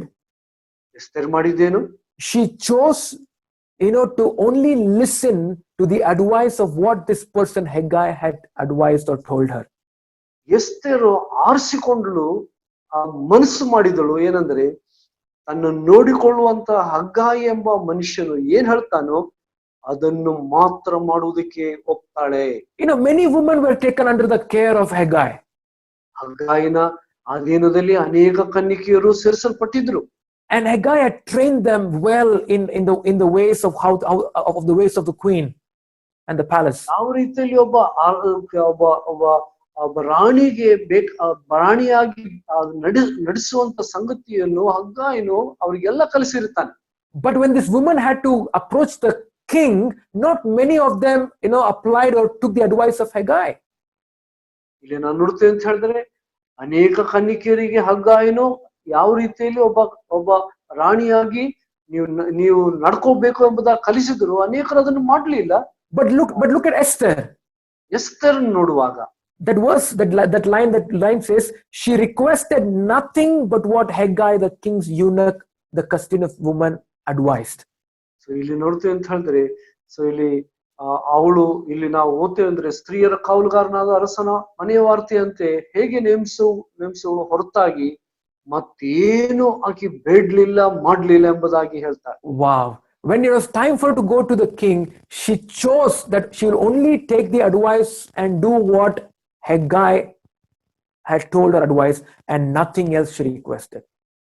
ಎಲ್ಲ ಕನ್ನಿಕೆಯರು ಅದನ್ನು ಅನುಸರಿಸಲಿಲ್ಲ, ಆದ್ರೆ ಎಸ್ತೇರಳು ಹಗ್ಗಾಯನು ಏನು ಕಲಿಸಿದನೋ ಅದನ್ನು ಮಾತ್ರ ರಾಜನ ಸನ್ನಿಧಾನಕ್ಕೆ ಹೋಗುವುದಕ್ಕೆ ಮಾಡಿದಳು ಎಂಬುದಾಗಿ. And what is the result of that?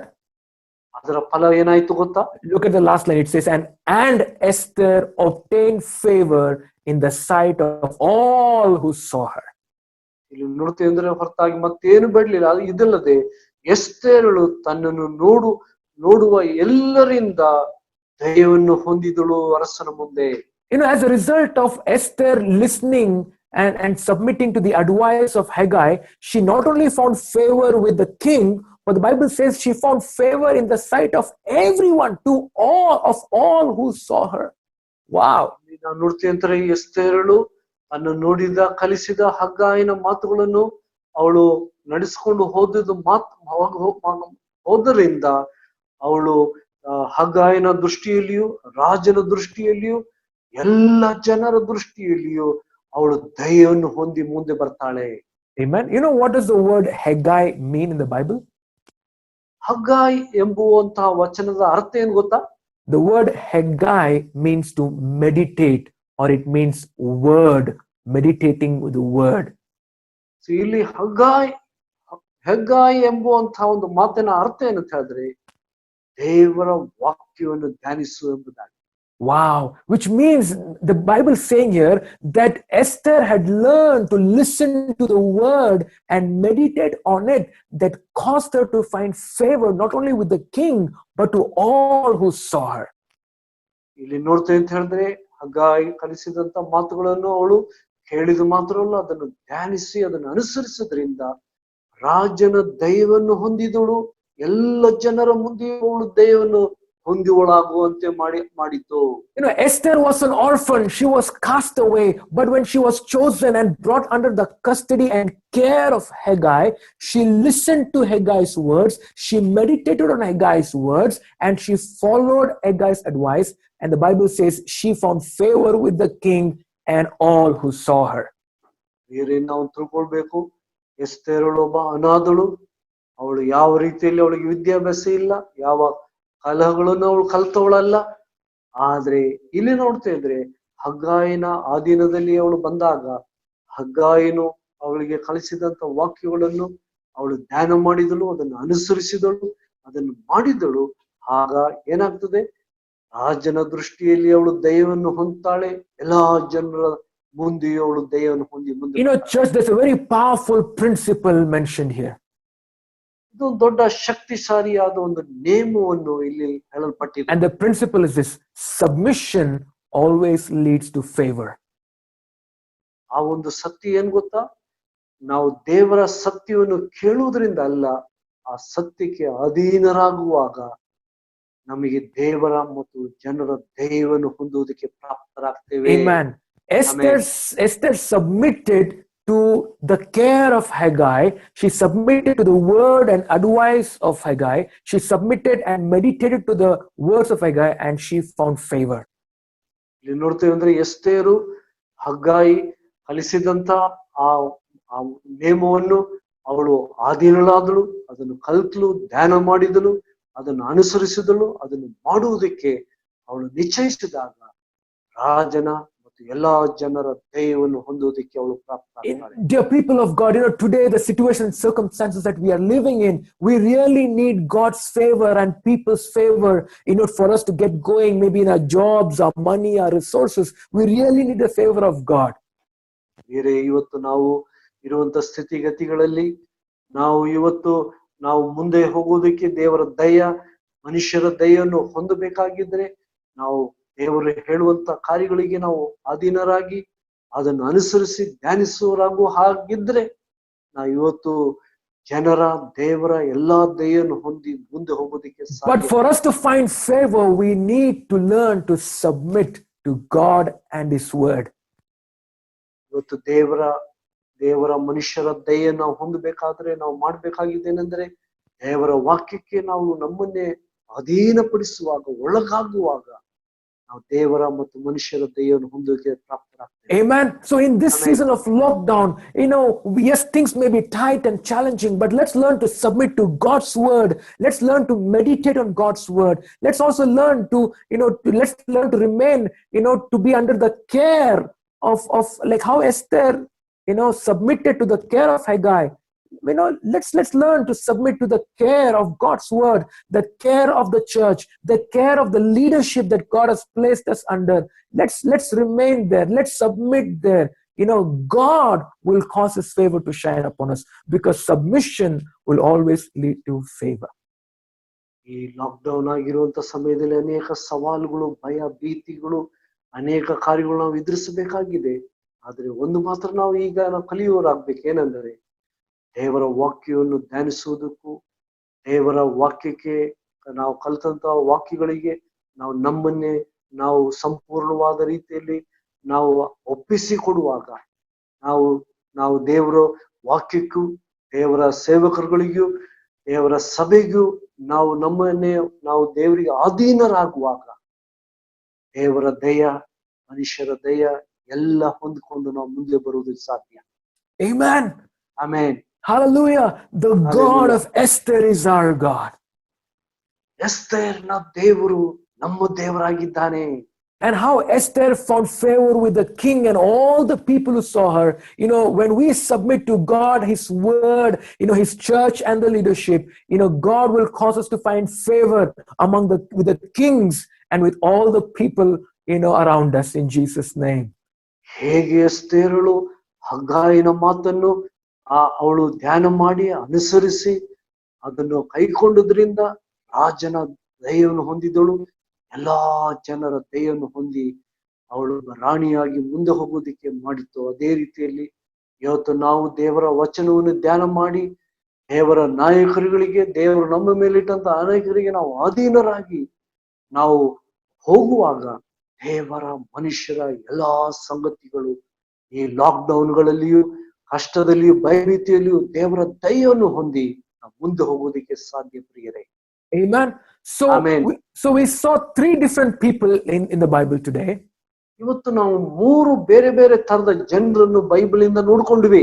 We saw the blessed man in Psalms 1. ನಾವು ಆಶೀರ್ವಾದ ಧನ್ಯ ಹೊಂದಿದಂತ ಮನುಷ್ಯನು ಕೀರ್ತನೆ 1ರಲ್ಲಿ ನೋಡಿದ್ವಿ. We saw Joshua and his life. ಯೋಶುವನು ಅವನ ಜೀವಿತವನ್ನು ನಾವು ನೋಡಿದ್ವಿ. And then we saw Esther.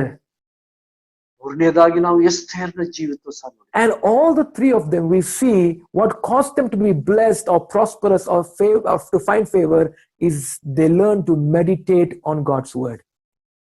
ಈ 3 ಜನರು ದೇವರ ದಯವನ್ನು, ಆಶೀರ್ವಾದವನ್ನು, ಅಭಿವೃದ್ಧಿಯನ್ನು ಅವರು ಎಲ್ಲ ರೀತಿಯಲ್ಲಿ ಹೊಂದುವುದಕ್ಕೆ ಸಾಧ್ಯವಾಗಿದೆ ಏನಂದ್ರೆ ಅವರು ದೇವರ ವಾಕ್ಯವನ್ನು ಅವರು ಧ್ಯಾನ ಮಾಡಿದರು, ಅದನ್ನು ಅನುಸರಿಸಿದರು, ಅದಕ್ಕಾಗಿ ಅವರು ಅಭಿವೃದ್ಧಿ ಆಗಿದ್ರು. Amen. But what does meditate mean? ಧ್ಯಾನ ಮಾಡುವ ಎಂಬುದಾಗಿದ್ರೆ ಏನು ಅರ್ಥ? Even during this lockdown, even though we are not able to physically meet in a church building, God has been faithful in all these 3 and 4 months to constantly speak to us through His word, through different mediums and channels.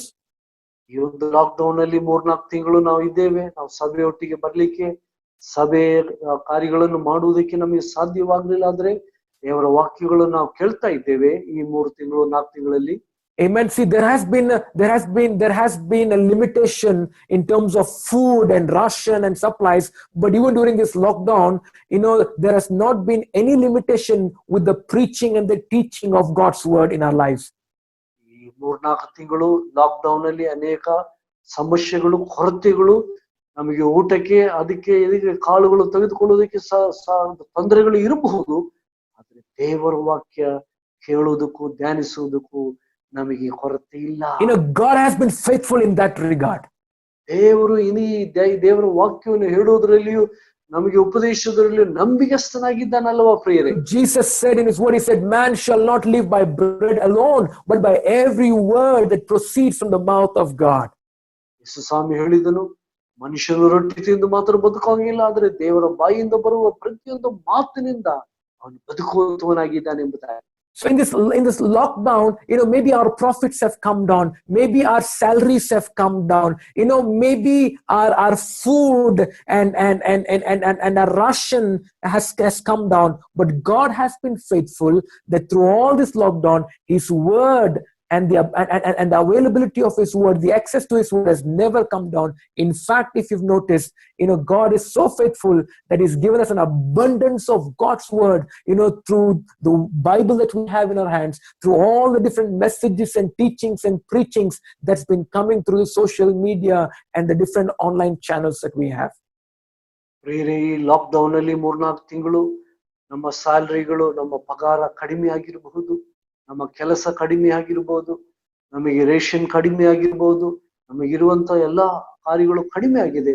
ಆದ್ರೆ ಒಂದು ತಿಳ್ಕೊಳ್ಬೇಕು, ದೇವರ ಈ ಮಾಧ್ಯಮದ ಮೂಲಕವಾಗಿ ದೇವರ ವಾಕ್ಯವು ನಮಗೆ ಕೇಳುವುದರಲ್ಲಿಯೂ, ಕಲಿಯುವುದರಲ್ಲಿಯೂ, ಧ್ಯಾನಿಸುವುದರಲ್ಲಿಯೂ ನಮ್ಮ ಕೈಯಲ್ಲಿರುವ ಬೈಬಲ್ನು ನಾವು ಧ್ಯಾನಿಸುವುದಕ್ಕೂ ಹೇಳಿಕೊಡುವುದಕ್ಕೂ ಯಾವ ವಿಷಯದಲ್ಲಿ ದೇವರು ನಮ್ಮನ್ನು ಕಡಿಮೆ ಮಾಡಿಲ್ಲ. ಆತನ ನಂಬಿಗಸ್ತನಾಗಿ ಈ 4 ತಿಂಗಳು ಈ ಲಾಕ್ಡೌನ್ ಅಲ್ಲಿ ನಮಗೆ ಕಡಿಮೆ ಇಲ್ಲದೆ ದೇವರ ವಾಕ್ಯಗಳನ್ನು ಕೊಟ್ಟವನು ಅಲ್ವೋ.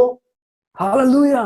Hallelujah. Everything else may have reduced, but God's word, the availability, the preaching and the teaching of God's word has not been reduced in our life.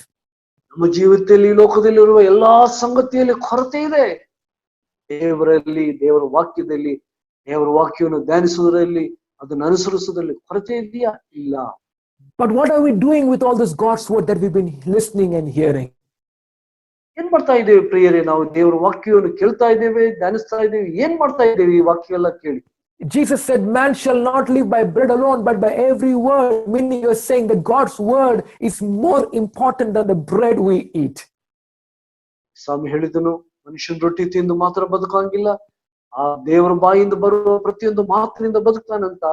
ಆದ್ರಿಂದ ಇವತ್ತು ನಮ್ಮ ಊಟಕ್ಕಿಂತಲೂ, ನಮ್ಮ ಈ ಲೋಕದಲ್ಲಿರುವಂತ ಈ ಎಲ್ಲಾ ಸಂಗತಿಗಿಂತಲೂ ದೇವರ ವಾಕ್ಯ ಧ್ಯಾನಿಸುವುದು, ಅನುಸರಿಸುವುದು ಮುಖ್ಯವಾಗಿದೆ.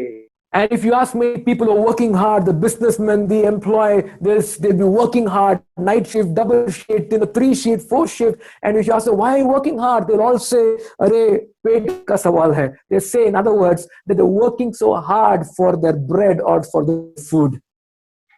ಇವತ್ತು ಇವ ಲೋಕದ ಮನುಷ್ಯನನ್ನು ನೀವು ಕೇಳುವುದಾದ್ರೆ, ಅಯ್ಯೋ ಈ 4 ತಿಂಗಳು ಈ ನಮ್ಮ ಆಹಾರಕ್ಕಾಗಿ, ನಮ್ಮ ದಿನನಿತ್ಯದ ಔಷಧಿಗಾಗಿ ದುಡಿಯುವುದು ಬಹಳ ಕಷ್ಟವಾಗಿ ಅನಿಸ್ತಾ ಇದೆ, ಬಹಳ ತೊಂದರೆ ಅನಿಸ್ತಾ ಇದೆ ಎಂಬುದಾಗಿ ಅವ್ರು ಹೇಳ್ತಾರೆ. Amen. No, they say they're working hard for their food, for their bread. Pet ke liye, they say, we're working hard for the food. ಅವರು ತಮ್ಮ ಆಹಾರಕ್ಕಾಗಿ, ಆಹಾರಕ್ಕಾಗಿ ದುಡಿತಾ ಇರುವುದು, ಬಹಳ ಕಷ್ಟಪಟ್ಟು ದುಡಿತಾ ಇದ್ದೇವೆ ಎಂಬುದಾಗಿ ಹೇಳ್ತಾರೆ. Amen. But by God says that man does not live by bread alone, but what is more important than bread or food is God's word that comes from the mouth of God. ಇವತ್ತು ನಾವು ನೋಡ್ತೇವೆ, ಯೇಸು ಹೇಳಿದ ಹಾಗೆ ಮನುಷ್ಯನ ರೊಟ್ಟಿ ತಿಂದು ಮಾತ್ರ ಬದುಕಂಗಿಲ್ಲ. ಅದರಿಂದ ಇವತ್ತು ಮುಖ್ಯವಾಗಿ ಬೆಲೆ ಉಳ್ಳದ್ದು ಏನೆಂಬುದಾಗಿ ಹೇಳೋದಾದರೆ, ನಮ್ಮ ಆಹಾರಕ್ಕಿಂತಲೂ, ಈ ಲೋಕದ ಎಲ್ಲ ನಮಗೆ ಬೇಕಾದ ಸಂಗತಿಗಿಂತಲೂ ದೇವರ ವಾಕ್ಯ ಮುಖ್ಯವಾಗಿದೆ ಎಂಬುದಾಗಿ. And God has been speaking to us some powerful truths in the past months and weeks. ಈ ಒಂದು ಲಾಕ್ಡೌನ್ ಅಲ್ಲಿ 4 ತಿಂಗಳು ಸಹ ದೇವರು ತನ್ನ ವಾಕ್ಯದ ಮೂಲಕವಾಗಿ ಸೇವಕರ ಮುಖ್ಯ ನಮಗೆ ಮಾತಾಡ್ತಾ ಇದ್ದಾನೆ ಅಲ್ವಾ? Amen. But what are we doing with the God's word? ಈ ಕೇಳಿದಂತ, ಧ್ಯಾನಿಸಿದಂತ ವಾಕ್ಯವನ್ನು ನಾವು ಏನ್ ಮಾಡ್ತಾ ಇದ್ದೇವೆ? God expects us to meditate on that word of God. ಪ್ರಿಯರೇ, ನಾವು ಕೇಳಿದಂತ ಈ ವಾಕ್ಯಗಳನ್ನು ನಾವು ದಿನನಿತ್ಯವೂ ನಮ್ಮ ಜೀವಿತದಲ್ಲಿ ಧ್ಯಾನ ಮಾಡಿ ಅದನ್ನು ಅಳವಡಿಸಿಕೊಳ್ಳಬೇಕು. Many of our young people during this lockdown have committed to read the Bible, disciplinedly and consistently every day. ನಾವು ಕೇಳಿದ್ವಿ ಅಂದ್ರೆ, ಕೆಲವು ಯೌವನಸ್ಥರು ಹೇಳ್ತಾ ಇದ್ರು ಏನಂದ್ರೆ, ಈ ಲಾಕ್ ಡೌನ್ ಅಲ್ಲಿ ಪ್ರತಿ ದಿವಸ ಅವರು ದೇವರ ವಾಕ್ಯವನ್ನು ಓದಿ ಧ್ಯಾನಿಸುವುದಕ್ಕೆ ಅವರು ಒಂದು ಸಮರ್ಪಣೆಯನ್ನು ಮಾಡಿದ್ರು ಅಂತ ಹೇಳ್ತಾ ಇದ್ರು. Which is very good. Praise God for that. ಅದನ್ನು ಕೇಳಿದಾಗ ನಮಗೆ ಸಂತೋಷ, ಅದು ಒಳ್ಳೆ ಸಂಗತಿ ಆಗಿದೆ. But only reading or listening to God's word is not sufficient. ದೇವರ ವಾಕ್ಯವನ್ನು ಕೇಳುವುದು, ಸುಮ್ಮನೆ ಓದುವುದರಿಂದ ಅದು ಸಂತೃಪ್ತಿ ಕೊಡಂಗಿಲ್ಲ. What we need to do is meditate on it. ಅದನ್ನ ನಾವು ಮಾಡ್ಬೇಕಾಗಿದೆ ಏನಂದ್ರೆ, ಧ್ಯಾನ ಮಾಡಬೇಕು. And when we meditate on God's word, that is what will make the difference in our lives. ದೇವರ ವಾಕ್ಯವನ್ನು, ನಾವು ಕೇಳಿದ ವಾಕ್ಯಗಳನ್ನು ನಾವು ಧ್ಯಾನ ಮಾಡುವುದಾದ್ರೆ ಅದು ನಮ್ಮ ಜೀವಿತದಲ್ಲಿ ಫಲದಾಯಕವಾಗ್ತದೆ. And that's what we saw in the blessed man in Psalms 1. That's what we saw made a difference in Joshua's life. That's what we saw made a difference in Esther's life. ಅದನ್ನ ನಾವು ಇವತ್ತು ಕೇಳಿದ್ವಿ ಏನಂದ್ರೆ, ಕೀರ್ತನೆ 1ನೇ ಅಧ್ಯಾಯದಲ್ಲಿ ಒಬ್ಬ ಧನ್ಯ ಮತ್ತು ಯಶಸ್ವಿಯಾದ ಮನುಷ್ಯನ ಜೀವಿತ ಧ್ಯಾನಿಸುವುದರಿಂದ ಯೋಶುವನ ಜೀವಿತದಲ್ಲಿಯೂ ಸಹ ಆ ವಾಕ್ಯಗಳನ್ನು ಹಗಲು ರಾತ್ರಿ ಅವನು ಧ್ಯಾನ ಮಾಡಿ ಅದನ್ನು ಕೈಕೊಂಡಿದ್ರಿಂದ ಅವನ ಜೀವಿತದಲ್ಲಿ ಯಶಸ್ವಿಯು ಅದೇ ರೀತಿ ಎಸ್ತೇರನ ಜೀವಿತದಲ್ಲಿಯೂ ಅವಳು ದೇವರ ವಾಕ್ಯವನ್ನು ಅವಳು ಹಗ್ಗಾಯಿಂದ ಕೇಳಿದಂತ ದೇವರ ವಾಕ್ಯವನ್ನು ಕೈಕೊಂಡು ನಡೆದ್ರಿಂದ ಅವಳು ರಾಣಿಯಾಗಿ ಯಶಸ್ವಿಯಾದ ಮಗಳಾಗಿ ಮುಂದೆ ಹೋಗೋದಕ್ಕೆ ಸಾಧ್ಯವಾದದ್ದು. But what does meditate mean? ಧ್ಯಾನ ಮಾಡುವುದಂದ್ರೆ ಏನು? The Hebrew word for meditate means haggah. H-A-G-H, it means haggah. That's a Hebrew word. ಇಲ್ಲಿ ಇಬ್ರಿಯ ಭಾಷೆಯಲ್ಲಿ ಧ್ಯಾನ ಮಾಡು ಅಂತ ಹೇಳಿದ್ರೆ ಹಗ್ಗ ಹಗ್ಗ ಎಂಬುದಾಗಿ ಹೇಳುವಂತ ಮಾತು. You know what haggah means? ಹಗ್ಗ ಅಂದ್ರೆ ಏನು ಗೊತ್ತಾ? Haggah means to mutter or to speak under your breath, or it is to ponder over something and talk to yourself. So ಇಲ್ಲಿ ಹಗ್ಗ ಎಂಬುದಾಗಿ ಹೇಳುದಂದ್ರೆ ನೀವು ಅದನ್ನು ಸರಿಯಾದ ರೀತಿಯಲ್ಲಿ ಕೇಳಿದನ್ನು ಅದನ್ನು ತೆಗೆದು ಜಿಗಿಯುವಂತ ಸಂಗತಿ. No, yes, haggah means to mutter. Mutter means to speak softly under your breath. So ನಿಮ್ಮ ಉಸಿರಿನ ಕೆಳಗಡೆ ನೀವು ಕೇಳಿದ ಸಂಗತಿಯನ್ನು ಅದನ್ನು ನಿಧಾನವಾಗಿ ಅದನ್ನು ಮಾತಾಡುವುದು ಹೇಳುವುದು. Or to ponder, meaning to think about something and to speak about that to yourself. So ನೀವು ಕೇಳಿದಂತ ಸಂಗತಿಯನ್ನು ನೀವು ಮಾತಾಡುವುದು ಮಾತ್ರವಲ್ಲ, ಅದರ ಬಗ್ಗೆ ಚಿಂತಿಸುವುದು, ಆಳವಾಗಿ ಚಿಂತಿಸುವಂತ ಸಂಗತಿ. Yeah, to ponder and speak. ಪೌಂಡರ್ ಮತ್ತು ಅಂದ್ರೆ ಅದನ್ನು ಧ್ಯಾನಿಸುವುದು ಮತ್ತೆ ಮಾತಾಡುವುದು. Yeah, to think about it and speak it out. ಕೇಳಿದಂತ ಸಂಗತಿಯನ್ನು ಬಗ್ಗೆ ಆಳವಾಗಿ ಚಿಂತಿಸುವುದು ಮತ್ತು ಅದರ ಬಗ್ಗೆ ಮಾತಾಡುವುದು. That is what meditate means from the Bible. ಅದೇ ಧ್ಯಾನಿಸುವುದು ಅಂತ ಹೇಳುವ ಅರ್ಥ. You know, the world tells when you have to meditate, they say you have to close your eyes and you have to empty your mind to meditate. ಇಲ್ಲಿ ನಾನು ನೋಡ್ತೀನಿ ಅಂತ ಹೇಳಿದ್ರೆ ಧ್ಯಾನ ಮಾಡು ಅಂತ ಹೇಳೋದಾದ್ರೆ ನಿಮ್ಮ ಮನಸ್ಸಿನಲ್ಲಿರುವ ಎಲ್ಲ ಸಂಗತಿಯನ್ನು ಹೊರಗಾಕಿ ನೀವು ಒಂದು ಸಂಗತಿಯನ್ನು ಮಾತ್ರ ಧ್ಯಾನಿಸ್ತಾ ಇರುವುದು ಅಂತ ಹೇಳೋದು. The world, the sages, the gurus will say that meditation means to empty your mind. ನೀವು ಧ್ಯಾನ ಮಾಡ್ರಿ ಅಂತ ಹೇಳೋದು ಈ ಲೋಕದ ಗುರುಗಳು ಹೇಳೋದು ಏನಂತ ಹೇಳಿದ್ರೆ ನೀವು ಕಣ್ಣು ಮುಚ್ಚಿ ಕೂತ್ಕೊಳ್ಳೋದು ಅಂತ ಹೇಳಿ. And to empty your mind. ನಿಮ್ಮ ಮನಸ್ಸಿನಲ್ಲಿ ಇರುವುದನ್ನೆಲ್ಲ ನೀವು ಖಾಲಿ ಮಾಡ್ಬೇಕು. But you and I know that's never possible. ಅದು ಯಾವಾಗ್ಲೂ ಸಾಧ್ಯ ಇಲ್ಲ ಅಂತ ನನಗೆ ಮತ್ತು ನಿಮಗೆ ಗೊತ್ತು. Think about this in a situation circumstance that we are going through. ನೀವು ಹಾದು ಹೋಗುವಂತ ಸ್ಥಿತಿಗತಿಗಳಲ್ಲಿ ಅದು ಮಾಡಕ್ ಸಾಧ್ಯನಾ? Can you possibly sit in one place and not think about anything or to empty your mind? ನೀವು ಒಂದು ಜಾಗದಲ್ಲಿ ಕೂತ್ಕೊಂಡು ನೀವು ಮನಸ್ಸಲ್ಲಿ ಇದನ್ನೆಲ್ಲ ಖಾಲಿ ಮಾಡಿ ಏನು ಚಿಂತೆ ಮಾಡದೆ ಕೂತ್ಕೊಳ್ಳಕ್ ಆಗ್ತದ? The moment your eyes are quiet and close our eyes, immediately we'll have a lot of worry about a job, about business, about our health. The virus will touch me, touch my children. All this worry will enter our mind. ನಾವು ಎಲ್ಲಾದ್ರೂ ಕಣ್ಣು ಮುಚ್ಚಿ ಎಲ್ಲಾದ್ರೂ ಕೂತ್ಕೊಳ್ಳುವಾಗ ಬರ್ತದೆ ಎಲ್ಲ ಚಿಂತೆಗಳು, ಎಲ್ಲ ಭಯ ಭೀತಿ, ಕೊರೋನಾ ವೈರಸ್ಸಿನ ಎಲ್ಲ ರೋಗದ ಸಂಗತಿಗಳು, ಎಲ್ಲ ರೀತಿಯಲ್ಲಿರುವಂತಹ ಲೋಕದಲ್ಲಿರುವಂತಹ ಕಷ್ಟಗಳು ನಮ್ಮ ಮನಸ್ಸಿಗೆ ಓಡಿ ಬರ್ತದೆ. So practically it's not possible to empty our mind. ನಮ್ಮ ಮನಸ್ಸನ್ನು ಖಾಲಿ ಮಾಡುವುದಕ್ಕೆ ಸಾಧ್ಯವೇ ಇಲ್ಲ. And we don't need to empty our mind because the Bible also says that empty mind, we saw with this common probe says empty mind is the devil's workshop. The Bible also says that the devil goes out looking for empty places so that he can take possession of it. ಅದಕ್ಕೋಸ್ಕರವಾಗಿ ನಾವು ನೋಡ್ತೇವೆ ಅಂತ ಹೇಳಿದ್ರೆ ನಿಮ್ಮ ಮನಸ್ಸನ್ನು ಖಾಲಿ ಮಾಡುವುದಕ್ಕೆ ಸಾಧ್ಯವಿಲ್ಲ. ಮನಸ್ಸು ಖಾಲಿ ಮಾಡುವುದ್ರದ್ದು ಬಹಳ ಅಪಾಯಕರವಾದ ಸಂಗತಿ ಆಗಿದೆ. ಏನಂದ್ರೆ ದೇವರ ವಾಕ್ಯದಲ್ಲಿ ಸಹ ಹೇಳ್ತದೆ, ಸೈತಾನು ಖಾಲಿಯಾದ ಜಾಗವನ್ನು ಹುಡ್ಕೊಂಡು ಹೋಗ್ತಾನೆ ಅದರಲ್ಲಿ ವಾಸ ಮಾಡುವುದಕ್ಕಾಗಿ. Amen. Therefore, Bible meditation is not to empty your mind. Bible meditation is to think or ponder and mutter it or to speak it with your mouth. ದೇವರ ವಾಕ್ಯದಲ್ಲಿ ಧ್ಯಾನಿಸುವಂತ ಹೇಳುವುದಾದ್ರೆ ನಿಮ್ಮ ಮನಸ್ಸನ್ನು ಖಾಲಿ ಮಾಡುವುದಲ್ಲ, ನೀವು ಕೇಳಿದಂತ ಸಂಗತಿಯನ್ನು ನೀವು ಅದನ್ನು ಅದರ ಬಗ್ಗೆ ನೀವು ಧ್ಯಾನಿಸುವುದು ಮತ್ತೆ ಅದನ್ನು ಮಾತಾಡುವುದು ಆಗಿದೆ. Amen. So what we ponder over? We need to ponder over God's word, over God's promises in our mind, and then we also need to be able to speak it out from our mouths.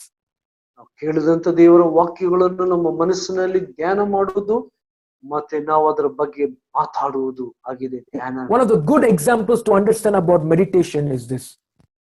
ನಾವು ಒಂದು ಒಳ್ಳೆಯ ಉದಾಹರಣೆ ದೇವರ ವಾಕ್ಯವನ್ನು ಧ್ಯಾನಿಸುವುದಕ್ಕೆ ಇದು ಆಗಿದೆ. It's the example of a cow. ಒಂದು ಆಕಳವನ್ನು ನೋಡಿ, ಹಸುವನ್ನು ನೋಡಿ. What a cow does, right? ಈ ಒಂದು ಆಕಳ ಏನ್ ಮಾಡ್ತದೆ ಗೊತ್ತಾ? ಮೇಯ್ದ ಮೇಲೆ the cow, when you watch a cow, the cow will keep going and grazing in the grass and the field, and it will keep biting the grass and swallowing it in its mouth. into its mouth. ಈಗ ನೋಡುವುದೊಂದು ಒಂದು ಹಸು ಅಥವಾ ಆಕಳ ಹಗಲೆಲ್ಲ ಅದು ಏನಾಗ್ತದೆ, ಹುಲ್ಲುಗಳನ್ನು ಅದು ಕಡಿದು ಅದು ಏನಾಗ್ತದೆ ಅಂದ್ರೆ ತನ್ನ ಇದರಲ್ಲಿ ಸಂಗ್ರಹಿಸಿಕೊಳ್ಳುತ್ತದೆ, ಮೇಯ್ತದೆ.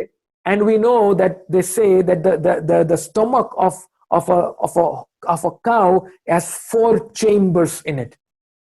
ಇಲ್ಲಿ ನೋಡ್ತೇವೆ ಅಂದ್ರೆ ಒಂದು ಆಕಳದ ಹೊಟ್ಟೆಯಲ್ಲಿ 4 ಭಾಗ ಈ ತಿಂದಂತ ಹುಲ್ಲನ್ನು ಶೇಖರಿಸುವುದಕ್ಕಾಗಿ ಇರ್ತದೆ. Yes, the cow's stomach is not like our stomach.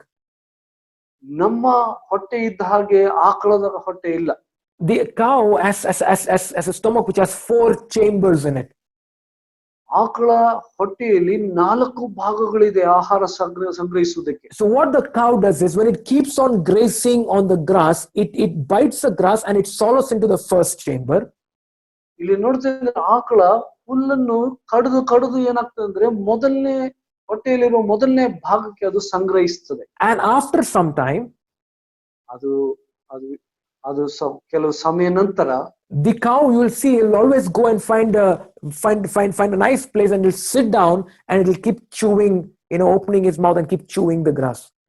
ತಾನು ಸಂಗ್ರಹಿಸಿದಂತ ಹುಲ್ಲನ್ನು ಕಡಿದು ಸಂಗ್ರಹಿಸಿದ ಹುಲ್ಲನ್ನು ಅದು ಮನಗಿಕೊಂಡಿರುವಾಗ, ವಿಶ್ರಮಿಸುವಾಗ ಅದನ್ನು ಪುನಃ ತೆಗೆದು ಅದನ್ನು ಸರಿಯಾದ ರೀತಿಯಲ್ಲಿ ಜಗಿತು. You may be wondering, what is a cow chewing? Because the cow is not grazing anymore. It's only sitting in a place, but its mouth is constantly moving. It's constantly chewing. What is the cow chewing? ನೀವು ನೋಡುವಾಗ ಅದು ಆಕಳ ಅದನ್ನು ವಿಶ್ರಾಮಕೊಂಡು ಮನಗಿರುವಾಗ ಅದು ತನ್ನ ಬಾಯಿಂದ ಜಿಗಿತಾ ಇದೆ. ಇದೇನ್ ಮಾಡ್ತಾ ಇದೆ, ಈಗ ಹುಲ್ ತಿಂತಾ ಇಲ್ಲ, ಅಗಲ ತಿಂದಿದೆ, ಅದ್ರ ಈಗ ಮನ್ಕೊಂಡು ಏನ್ ಮಾಡ್ತಾ ಇದೆ, ಅದು ಜಿಗಿತಾ ಇದೆ ಅಂತ ನಾವು ನೋಡ್ತೇವೆ. What the cow is doing is all the grass that it has swallowed into the stomach from its first chamber, when it is resting or sitting, it brings it back to its mouth and begins to now properly chew and bite the cud. ಇಲ್ಲಿ ನೋಡ್ತೇವೆ ಅಂದ್ರೆ ಆಕಳ ತಾನು ಹಗಲೆಲ್ಲ ಹುಲ್ಲನ್ನು ಕಡಿದು ತಿಂದು ಸಂಗ್ರಹಿಸುವಂತ ಹೊಟ್ಟೆಯ ಭಾಗದಿಂದ ಅದು ಪುನಃ ತನ್ನ ಬಾಯಿಗೆ ತಂದು ಅದನ್ನು ಕಡಿದು ಜಿಗಿದು ಅದೇನ್ ಮಾಡ್ತದೆ, ಸಣ್ಣಗೆ ಅದು ಹರಿಯುತ್ತದೆ. Yes, and that process is actually what is Bible meditation. ಅದೇ ದೇವರ ವಾಕ್ಯ ಹೇಳೋದು, ಧ್ಯಾನ ಮಾಡೋದು ಅಂತ ಹೇಳೋದು. Amen. So what it means is we need to, as we read God's word, as we listen to God's word, we listen to it, we absorb it, yes, but we need to meditate on it. And that means to bring that word back, to think about it, to ponder over it, and also to begin to speak it from our mouths. ಅದೇ ಹಸು ಮಾಡಿದ ಹಾಗೆ ನಾವೇನಂದ್ರೆ ನಾವು ಕೇಳಿದಂತ ದೇವರ ವಾಕ್ಯವನ್ನು ಪುನಃ ಕೇಳಿದಂತ ವಾಕ್ಯವನ್ನು ನಾವು ವಾಪಸ್ ನಮ್ಮ ಮನಸ್ಸಿಗೆ ತಂದು ಅದರ ಬಗ್ಗೆ ನಾವು ಯೋಚಿಸಿ ಧ್ಯಾನಿಸುವಾಗ, ಅದರ ಬಗ್ಗೆ ನಾವು ಮಾತಾಡುವಾಗ ಅದನ್ನು ನಾವು ಜಿಗಿತಾ ಇದ್ದೇವೆ. And that is what Bible meditation means. ಅದೇ ದೇವರ ವಾಕ್ಯದಲ್ಲಿ ಧ್ಯಾನ ಎಂಬುದಾಗಿ ಹೇಳುವಂತ ಸಂಗತಿ. So all the messages that we keep listening on, all the scriptures that we keep reading every day, what we need to do is throughout the day, we need to bring it back to our memory and we need to begin to speak it or mutter it, from our mouth. And when we do that, then we are meditating on God's word. ಬೇರೆ ನಾವು ಮಾಡ್ಬೇಕಾಗಿದೆ ನಾವು ದೇವರ ವಾಕ್ಯವನ್ನು ಕೇಳ್ತಾ ಇದ್ದೇವೆ, ದೇವರ ವಾಕ್ಯವನ್ನು ಓದ್ತಾ ಇದ್ದೇವೆ. ಸೊ ದೇವರ ವಾಕ್ಯ ನಾವು ಕೇಳಿದ್ದನ್ನು, ನಾವು ಓದಿದ್ದನ್ನು ನಾವು ಪುನಃ ನಮ್ಮ ಮನಸ್ಸು ನಾವು ನೆನಪಿಗೆ ತಗೊಂಡು ಬಂದು ಅದರ ಬಗ್ಗೆ ನಾವು ಅದರ ಬಗ್ಗೆ ಧ್ಯಾನಿಸುವುದು, ಅದರ ಬಗ್ಗೆ ನಾವು ಮಾತಾಡ್ತಾ ಇರುವಾಗ ಅದು ನಮ್ಮ ಜೀವಿತದಲ್ಲಿ ಧ್ಯಾನವಾಗಿ. So we may have heard a message on Sunday, or we may have read a portion of scripture in the morning, but what we need to do during the day is we need to maybe remember 1 or 2 verses or key scriptures that we've heard or read, and we need to think about it and say it with our mouths through the day. And when we do that, that process is called as meditation. ಬೇರೆ ನಾವು ದೇವರ ವಾಕ್ಯವನ್ನು ಕೇಳಿದ್ದೇವೆ, ಅದರ ಮತ್ತು ನಾವು ಓದಿದ್ದೇವೆ, ಅದನ್ನು ಕೇಳಿದಂತ ಕೆಲವು ವಾಕ್ಯ ಮುಖ್ಯಾಂಶಗಳನ್ನು ನಾವು ಪುನಃ ನಮ್ಮ ನೆನಪಿಗೆ ತಂದು ಅದನ್ನು ನಾವು ಅದರ ಬಗ್ಗೆ ಯೋಚಿಸಬೇಕು, ಧ್ಯಾನಿಸಬೇಕು ಮತ್ತು ಅದರ ಬಗ್ಗೆ ನಾವು ಮಾತಾಡುವಾಗ Yes. ನಮ್ಮ ಜೀವಿತದಲ್ಲಿ ಅದೇ ದೇವರ ವಾಕ್ಯದಲ್ಲಿ ಹೇಳುವುದು. So we ponder it in our mind and then we speak it with our mouth. So ನಾವೇನಾಗ್ತೇವೆ, ನಾವು ಮನಸ್ಸಿನಲ್ಲಿ ಪುನಃ ಪುನಃ ಅದರ ಬಗ್ಗೆ ಧ್ಯಾನಿಸ್ತೇವೆ, ಆಮೇಲೆ ಅದರ ಬಗ್ಗೆ ನಾವು ಮಾತಾಡ್ತೇವೆ. This is not a formula or a technique. ಇದೊಂದು ಟೆಕ್ನಿಕ್ ಆಗಿ, ಒಂದು ಫಾರ್ಮುಲಾ ಆಗಿ ಅಲ್ಲ. That's what Psalms 1 verse 2 said what? 1:2 ವಚನ ಹೇಳಿದ್ದೇನು? He who delights in God's word. ದೇವರ ವಾಕ್ಯದಲ್ಲಿ ಸಂತೋಷಿಸುವನಾಗಿ. Some people simply keep telling the Lord is my shepherd, I shall want, the Lord is my shepherd, I shall want. No, that is vain repetition, that is useless, that is pointless. ನಾವು ಸುಮ್ಮನೆ ಹೇಳ್ಬಿಡ್ತಾರೆ, ಯೆಹೋವ ನನ್ನ ಕೃಪೆ, ಯೆಹೋವ ನನ್ನ ಕೃಪೆ, ಯೆಹೋವ ನನ್ನ ಕೃಪೆ. By the stripes of Jesus I'm healed, by the stripes of Jesus I'm healed, by the stripes of Jesus I'm healed. ಸ್ವಸ್ಥವಾಗಿದ್ದೇನೆ ಸುಮ್ಮನೆ ಹಿಂಗೆ ಹೇಳುವುದರಿಂದ ಅರ್ಥ ಆಗಂಗಿಲ್ಲ. That is not a magic word. ಒಂದು ಮ್ಯಾಜಿಕ್ ಆಗಂಗಿಲ್ಲ. Psalm 1:2 says his delight is in the law of God. We need to delight in God's word. ಅದಕ್ಕೋಸ್ಕರವಾಗಿ ಕೀರ್ತನೆ 1ನೇ ಅಧ್ಯಾಯ 2ನೇ ವಚನ ಹೇಳಿದ್ರೆ, ಹಗಲು ರಾತ್ರಿ ನಾವು ಧ್ಯಾನ ಮಾಡಿ ಅದರಲ್ಲಿ ಸಂತೋಷಿಸುವಂತ ಮನುಷ್ಯನು ಧನ್ಯ. We need to ಸಂತೋಷಿಸು in God's word. We need to delight in God's word. ಅದಕ್ಕೋಸ್ಕರವಾಗಿ ನಾವು ಕೇಳಿದಂತ ಮತ್ತು ನಾವು ಓದಿದಂತ ದೇವರ ವಾಕ್ಯದಲ್ಲಿ ಸಂತೋಷಿಸುವಂತವರಾಗಬೇಕು. When we listen to a sermon like this, do we really delight? Are we happy listening to God's word? Or we say, oh, it's so long, it's so boring. ನಾವು ಇಂಥ ಒಂದು ದೇವರ ಸಂದೇಶಗಳನ್ನು ಕೇಳ್ತಾ ಇರುವಾಗ ನಾವು ಅದನ್ನು ಕೇಳಿ ಅದನ್ನು ನಾವು ಪುನಃ ಧ್ಯಾನಿಸಿ ಸಂತೋಷ ಪಡ್ತೇವಾ, ಅಥವಾ ನಾವು ಹೇಳ್ತೇವೆ when we are listening God's word, boring ಆಗ್ಬಿಡ್ತಂತ. What is our attitude when we listen to God's word? ದೇವರ ವಾಕ್ಯವನ್ನು ನಾವು ಕೇಳುವಂತ ಸಮಯದಲ್ಲಿ ನಮಗಿರುವ ಮನೋಭಾವನೆ ಏನು? Do we delight in listening to God's word? ದೇವರ ವಾಕ್ಯವನ್ನು ಕೇಳುವುದರಲ್ಲಿ ನಮಗೆ ಸಂತೋಷ ಪಡ್ತೇವಾ? When we read God's word every day, do we read it with delight and joy, or do we read it, oh, I have to read it, it's like a religion, it's like a tradition, I have to finish, and do we read it because of that compulsion? ನಾವು ದೇವರ ವಾಕ್ಯವನ್ನು ಪ್ರತಿ ದಿವಸ ಓದುವಾಗ, ಪ್ರಾರ್ಥಿಸುವಾಗ ಇದನ್ನು ಮಾಡ್ಲೇಬೇಕಪ್ಪ ಅಂತ ಹೇಳಿ ನಾವು ಒಂದು ಒಂದು ಒಂದು ಒಂದು ಒಂದು ರೀತಿಯಲ್ಲಿ ಅದನ್ನು ಮಾಡ್ತೇವಾ? ಸಂತೋಷದಿಂದ ಮಾಡ್ತೇವಾ? Then it is pointless. If you're doing it out of compulsion, if you're doing it out of boredom, then it's pointless. ಇದೊಂದು ಆಚಾರವಾಗಿ ಮಾಡದ ರೂಢಿಯಾಗಿ ಮಾಡುವುದಾದರೆ ಅದರಿಂದ ಪ್ರಯೋಜನ ಇಲ್ಲ ಪ್ರಿಯರೇ. No, but we need to delight in God's word. ದೇವರ ವಾಕ್ಯವನ್ನು ಕೇಳಿ ಅದನ್ನು ಧ್ಯಾನಿಸಿ ಅದರ ಬಗ್ಗೆ ಹೇಳುವುದರಲ್ಲಿ ನಾವು ಸಂತೋಷವುಳ್ಳವರಾಗಬೇಕು. Look at the government is helping us. Every Sunday is a complete lockdown now. ಇವತ್ತು ನೋಡ್ರಿ, ಗೌರ್ಮೆಂಟ್ನವರು ನಮಗೆ ಸಹಾಯ ಮಾಡ್ತಾ ಇದ್ದಾರೆ. ಯಾವ ರೀತಿಯಲ್ಲಿ? ಭಾನುವಾರ ದಿವಸ ಚರ್ಚಿಗೆ ಹೋಗಂಗಿಲ್ಲ, ಲಾಕ್ ಡೌನ್.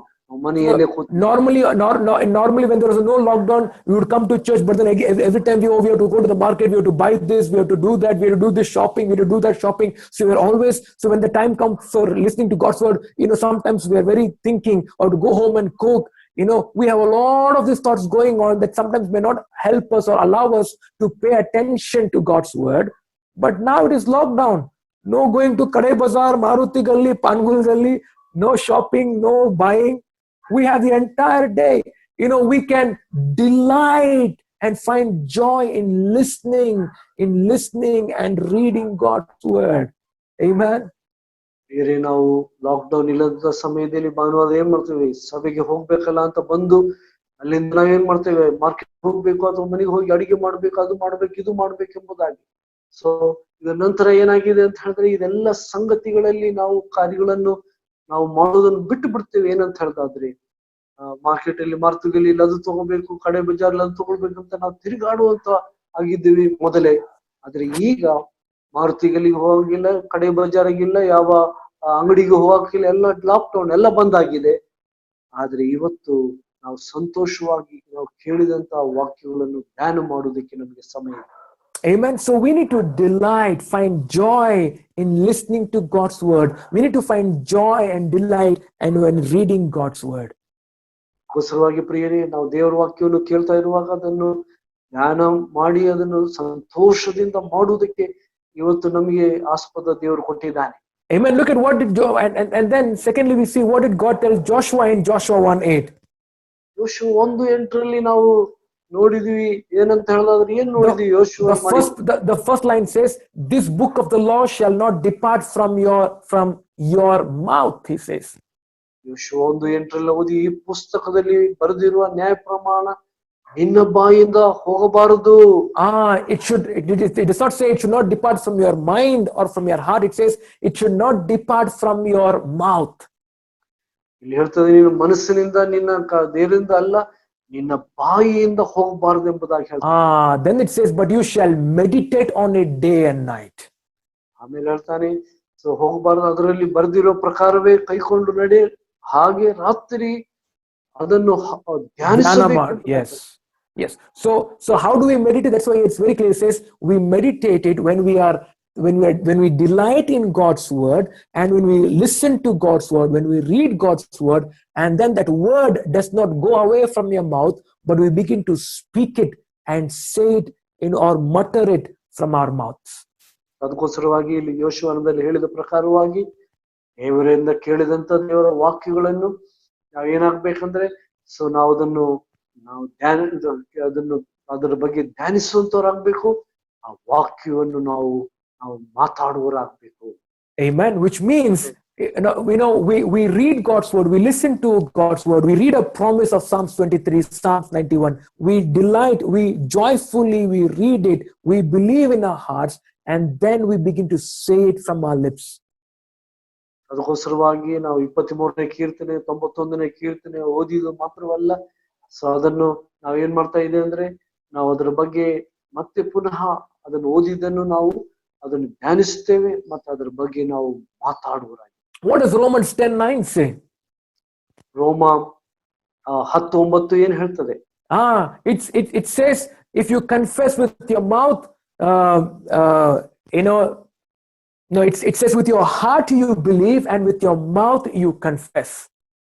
ರೋಮ 10:9 ಹೇಳ್ತದೆ, ನೀವು ಕರ್ತನಾದ ಯೇಸುವನ್ನು ಬಾಯಿಯಿಂದ ಅರಿಕೆ ಮಾಡಿ ದೇವರು ಆತನು ಸತ್ತರೊಳಗೆ ಎಬ್ಬಿಸುವುದೆಂದು ನೀನು ಹೃದಯದಿಂದ ನಂಬಿದರೆ ರಕ್ಷಣೆ ಆಗುವುದೆಂಬುದಾಗಿ. If you confess with your mouth and believe in your heart that God raised him from the dead, you will be saved.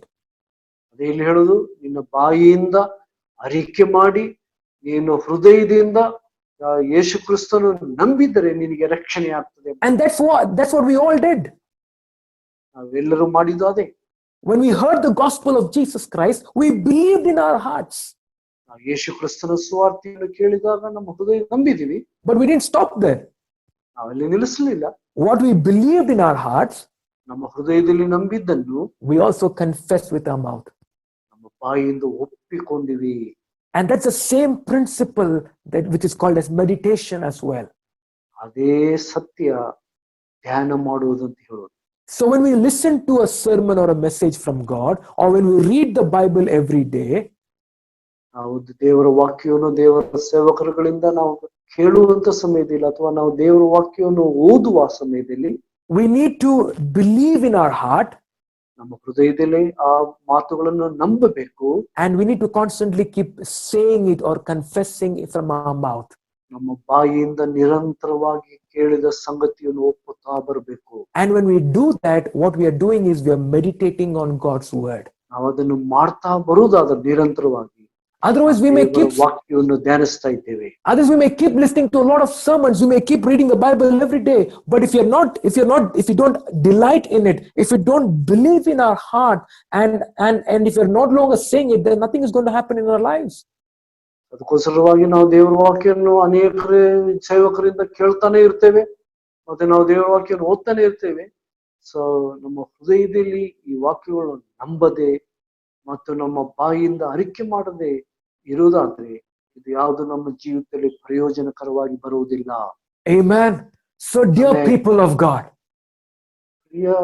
ಪ್ರಿಯ ನಮ್ಮ ದೇವರ ಮಕ್ಕಳೇ, even whatever the situation and circumstances of our life is right now, ಈಗ ಎಂತ ಸನ್ನಿವೇಶದಲ್ಲಿ ನಾವು ಹಾದು ಹೋಗ್ತಾ ಇದ್ರೂ ಸಹ, we can live a blessed life. ನಾವು ಒಂದು ಆಶೀರ್ವಾದ ಧನ್ಯದ ಜೀವಿತ ಜೀವಿಸೋದಕ್ಕೆ ಸಾಧ್ಯ. Like Joshua, we can be prosperous and find good success in all of our responsibilities of life. ಯೋಶುವನ ಹಾಗೆ ನಮ್ಮೆಲ್ಲ ಜವಾಬ್ದಾರಿಕೆಯಲ್ಲಿ ನಾವು ಎಲ್ಲ ಮಾಡಬೇಕಾದ ಸಂಗತಿಗಳೆಲ್ಲವನ್ನು ಯಶಸ್ವಿಯಾಗಿ ಜಯಶಾಲಿಗಳಾಗಿ ಯೋಶುವನ ಹಾಗೆ ಮಾಡ್ಬೇಕಾದ್ರೆ ಸಾಧ್ಯ. Amen. Like Esther, we can find favor with the kings of this land. We can find favor with all the men, with all the people around us. ಎಸ್ತೇರನ ಹಾಗೆ ರಾಜನ ದಯವನ್ನು ಈ ಲೋಕದ ಎಲ್ಲಾ ಜನರ ದಯವನ್ನು ಎಸ್ತೇರ್ ಹೊಂದಿ ಅವಳು ಯಶಸ್ವಿ ಆದ ಪ್ರಕಾರ We also can find favor. ನಾವು ಸಹ ಎಲ್ಲ ದಯ ಮತ್ತು ದೇವರದು ಜನರ ದಯವನ್ನು ಹೊಂದಿ ಮುಂದೆ ಯಶಸ್ವಿ ಆಗುವುದಕ್ಕೆ ಸಾಧ್ಯ. But we need to delight in God's word. ಆದ್ರೆ ನಾವು ಹೇಳಿದಂತ ದೇವರ ವಾಕ್ಯದಲ್ಲಿ ಸಂತೋಷ ಪಡುವರಾಗಬೇಕು. We need to believe in our hearts. ದೇವರ ವಾಕ್ಯವನ್ನು ಕೇಳಿದನ್ನು ನಮ್ಮ ಹೃದಯದಲ್ಲಿ ನಾವು ನಂಬುವರಾಗಬೇಕು. And we need to keep confessing it every day. ನಾವು ಕೇಳಿದಂತ ದೇವರ ವಾಕ್ಯವನ್ನು ಪ್ರತಿ ದಿವಸ ನಾವು ಒಪ್ಪಿಕೊಳ್ಳುವರಾಗಬೇಕು. And like the cow that sits and keeps chewing, through the day, as you go to work, as you're sitting at work, instead of simply thinking about the news and worrying about your responsibilities, about tomorrow, about your business, we need to remember God's word and begin to confess it over our lives every day.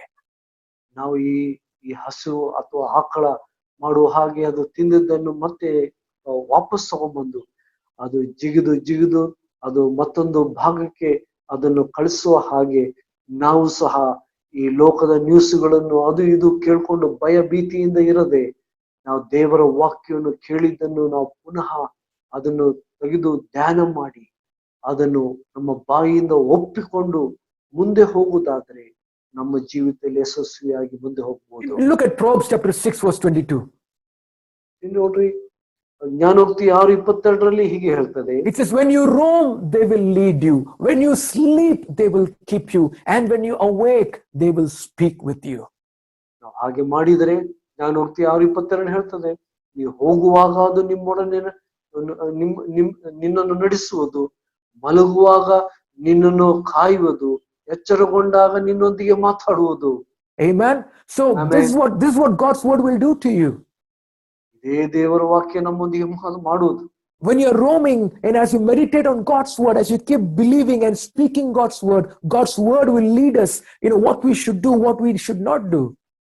ನೀವು ಎಲ್ಲೆಲ್ಲಿ ದೇವರ ವಾಕ್ಯವನ್ನು ಧ್ಯಾನಿಸಿದ ಮೇಲೆ ನೀವು ಹೋಗುವಾಗೆಲ್ಲ ನೀವು ಅದನ್ನು ಧ್ಯಾನಿಸುವಾಗ ನೀವು ಅದರ ಬಗ್ಗೆ ಲಕ್ಷ್ಯ ಕೊಡುವಾಗ ಅದು ನಿಮ್ಮನ್ನು ಒಳ್ಳೆಯ ಕಾರ್ಯದಲ್ಲಿ ನಡೆಸ್ತಾ ಹೋಗ್ತದೆ. When you are asleep, the word of God and the promises of God will keep you. ದೇವರ ವಾಕ್ಯ ಕೇಳಿದ್ದನ್ನು ನೀವು ಧ್ಯಾನ ಮಾಡಿ ಅದನ್ನು ಮಾತಾಡಿರುವುದಾಗಿದ್ದರೆ ನೀವು ಮಲ್ಕೊಂಡಿರುವಾಗ ಅದು ನಿಮ್ಮನ್ನು ಕಾಯುತ್ತದೆ.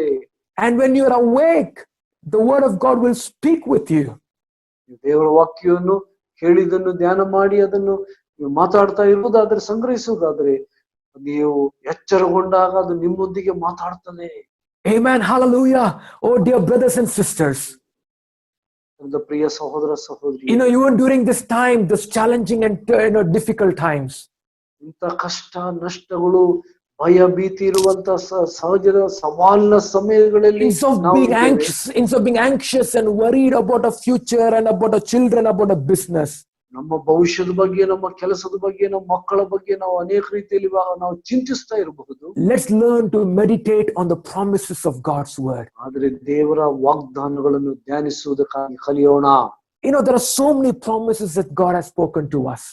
ದೇವರು ಅನೇಕ ವಾಗ್ದಾನಗಳನ್ನು ದೇವರ ವಾಕ್ಯದಲ್ಲಿ ನಮಗೆ ಇಟ್ಟಿದ್ದಾನೆ ಪ್ರಿಯರೇ. If you're afraid about sickness or disease or this coronavirus, ನೀವು ನಿಮ್ಮ ಈ ಕೊರೋನಾ ವೈರಸ್ನ ಬಗ್ಗೆ ಅಥವಾ ನಿಮಗೆ ಮೇಲೆ ರೋಗಗಳು ಬರ್ತಾ ಇದೆ ಅಥವಾ ಏನಾದರೂ ಬರ್ತಾ ಇದೆ ಎಂಬುದಾಗಿ ನೀವು ಭಯಪಡುವುದಾದ್ರೆ, then you meditate on a certain promises of God. ದೇವರ ವಾಗ್ದಾನದ ಮೇಲೆ ಧ್ಯಾನ ಮಾಡು.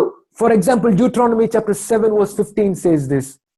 So ಧರ್ಮೋಪದೇಶ ಕಾಂಡ 7:15 ಹೇಳ್ತದೆ, it says the Lord will take away from you all sicknesses and will afflict you with none of the terrible diseases of Egypt.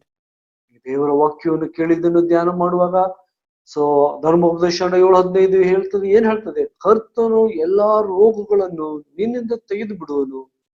ನಿನಗೆ ತಿಳಿದಿರುವ ಐಗುಪ್ತದ ಕೆಟ್ಟ ರೋಗಗಳೆಲ್ಲ ನಿನ್ನ ಮೇಲೆ ಬರಮಾಡದೆ ನಿನ್ನನ್ನು Amen. ಹಾಗೆ ಮಾಡುವ ಮೇಲೆ ಅವುಗಳನ್ನು ಬರಮಾಡುವನು ಎಂಬುದಾಗಿ. This is a powerful promise of God. When you read it, delight in it, joyfully read it, believe it in your heart, and then begin to say, every time you have this fear of sickness, say, Lord, thank you, Lord. I believe your word. And you said that, Lord, you will take away all kinds of sicknesses from us. ಧರ್ಮೋಪದೇಶ 7:15 ದೇವರ ವಾಗ್ದಾನ. ದೇವರು ನಮಗೊಂದು ಒಡಂಬಡಿಕೆಯನ್ನು ಮಾಡಿಕೊಟ್ಟಿದ್ದಾನೆ. ನೀವು ರೋಗದ ಬಗ್ಗೆ ಅಥವಾ ಕೊರೋನಾ ವೈರಸ್ನ ಬಗ್ಗೆ ಅಥವಾ ರೋಗಗಳ ಬಗ್ಗೆ ನೀವು ಹೆದರುವಾಗ ಇದನ್ನು ಹೇಳ್ಬೋದು, ದೇವರೇ ಈ ಕರ್ತನೆ ನಿನ್ನ ವಾಗ್ದಾನಕ್ಕಾಗಿ ನಿನಗೆ ಸ್ತೋತ್ರ. ನಿನ್ನ ವಾಕ್ಯವನ್ನು ನಾವು ಧ್ಯಾನಿಸಿ ಅದನ್ನು ಕೈಕೊಂಡು ನಡೆಯೋದ್ರಿಂದ ರೋಗಗಳು ನನಗೆಲ್ಲ ನನ್ನ ಮೇಲೆ ಬರದ ಹಾಗೆ ಮಾಡ್ತೀಯ, ಅದನ್ನು ನನ್ನ ಮೇಲೆ ನನ್ನ ಮೇಲೆ ಅದನ್ನು ಕಾಯ್ತೀಯ, ಸ್ವಸ್ಥಪಡಿಸ್ತೀಯ ಎಂಬುದಾಗಿ ಹೇಳ್ಬೋದು. Matthew chapter 8:17. ಸೊ ಮತ್ತಾಯ 8:17 ಸಹ ನಾವು ಹೇಳ್ತೇವೆ, it says he himself took our infirmities and bore our sicknesses.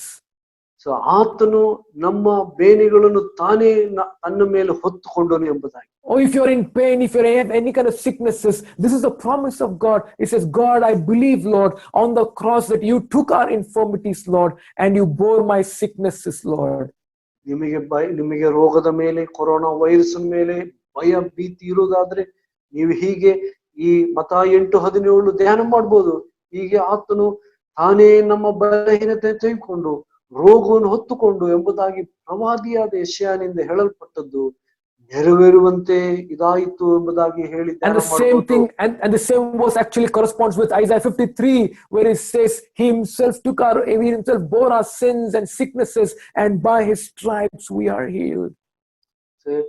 ಯೆಶಾಯನ ಬರೆದ ಪ್ರವಾದನ ಗ್ರಂಥ 53:4-5 ಆತನು ನಮ್ಮ ಪಾಪಕ್ಕೋಸ್ಕರವಾಗಿ ಜಜ್ಜಲ್ಪಟ್ಟನು, ನಮ್ಮ ಬೇನೆಗಳು ನಮಗೆ ಸುಕ್ಷೇಮ ಕೊಡುವುದರಲ್ಲಿ ಆತನು ತಾನೇ ನಮಗೋಸ್ಕರವಾಗಿ ಜಜ್ಜಲ್ಪಟ್ಟನು ಎಂಬುದಾಗಿ ಹೇಳಿ ಧ್ಯಾನ ಮಾಡಬಹುದು.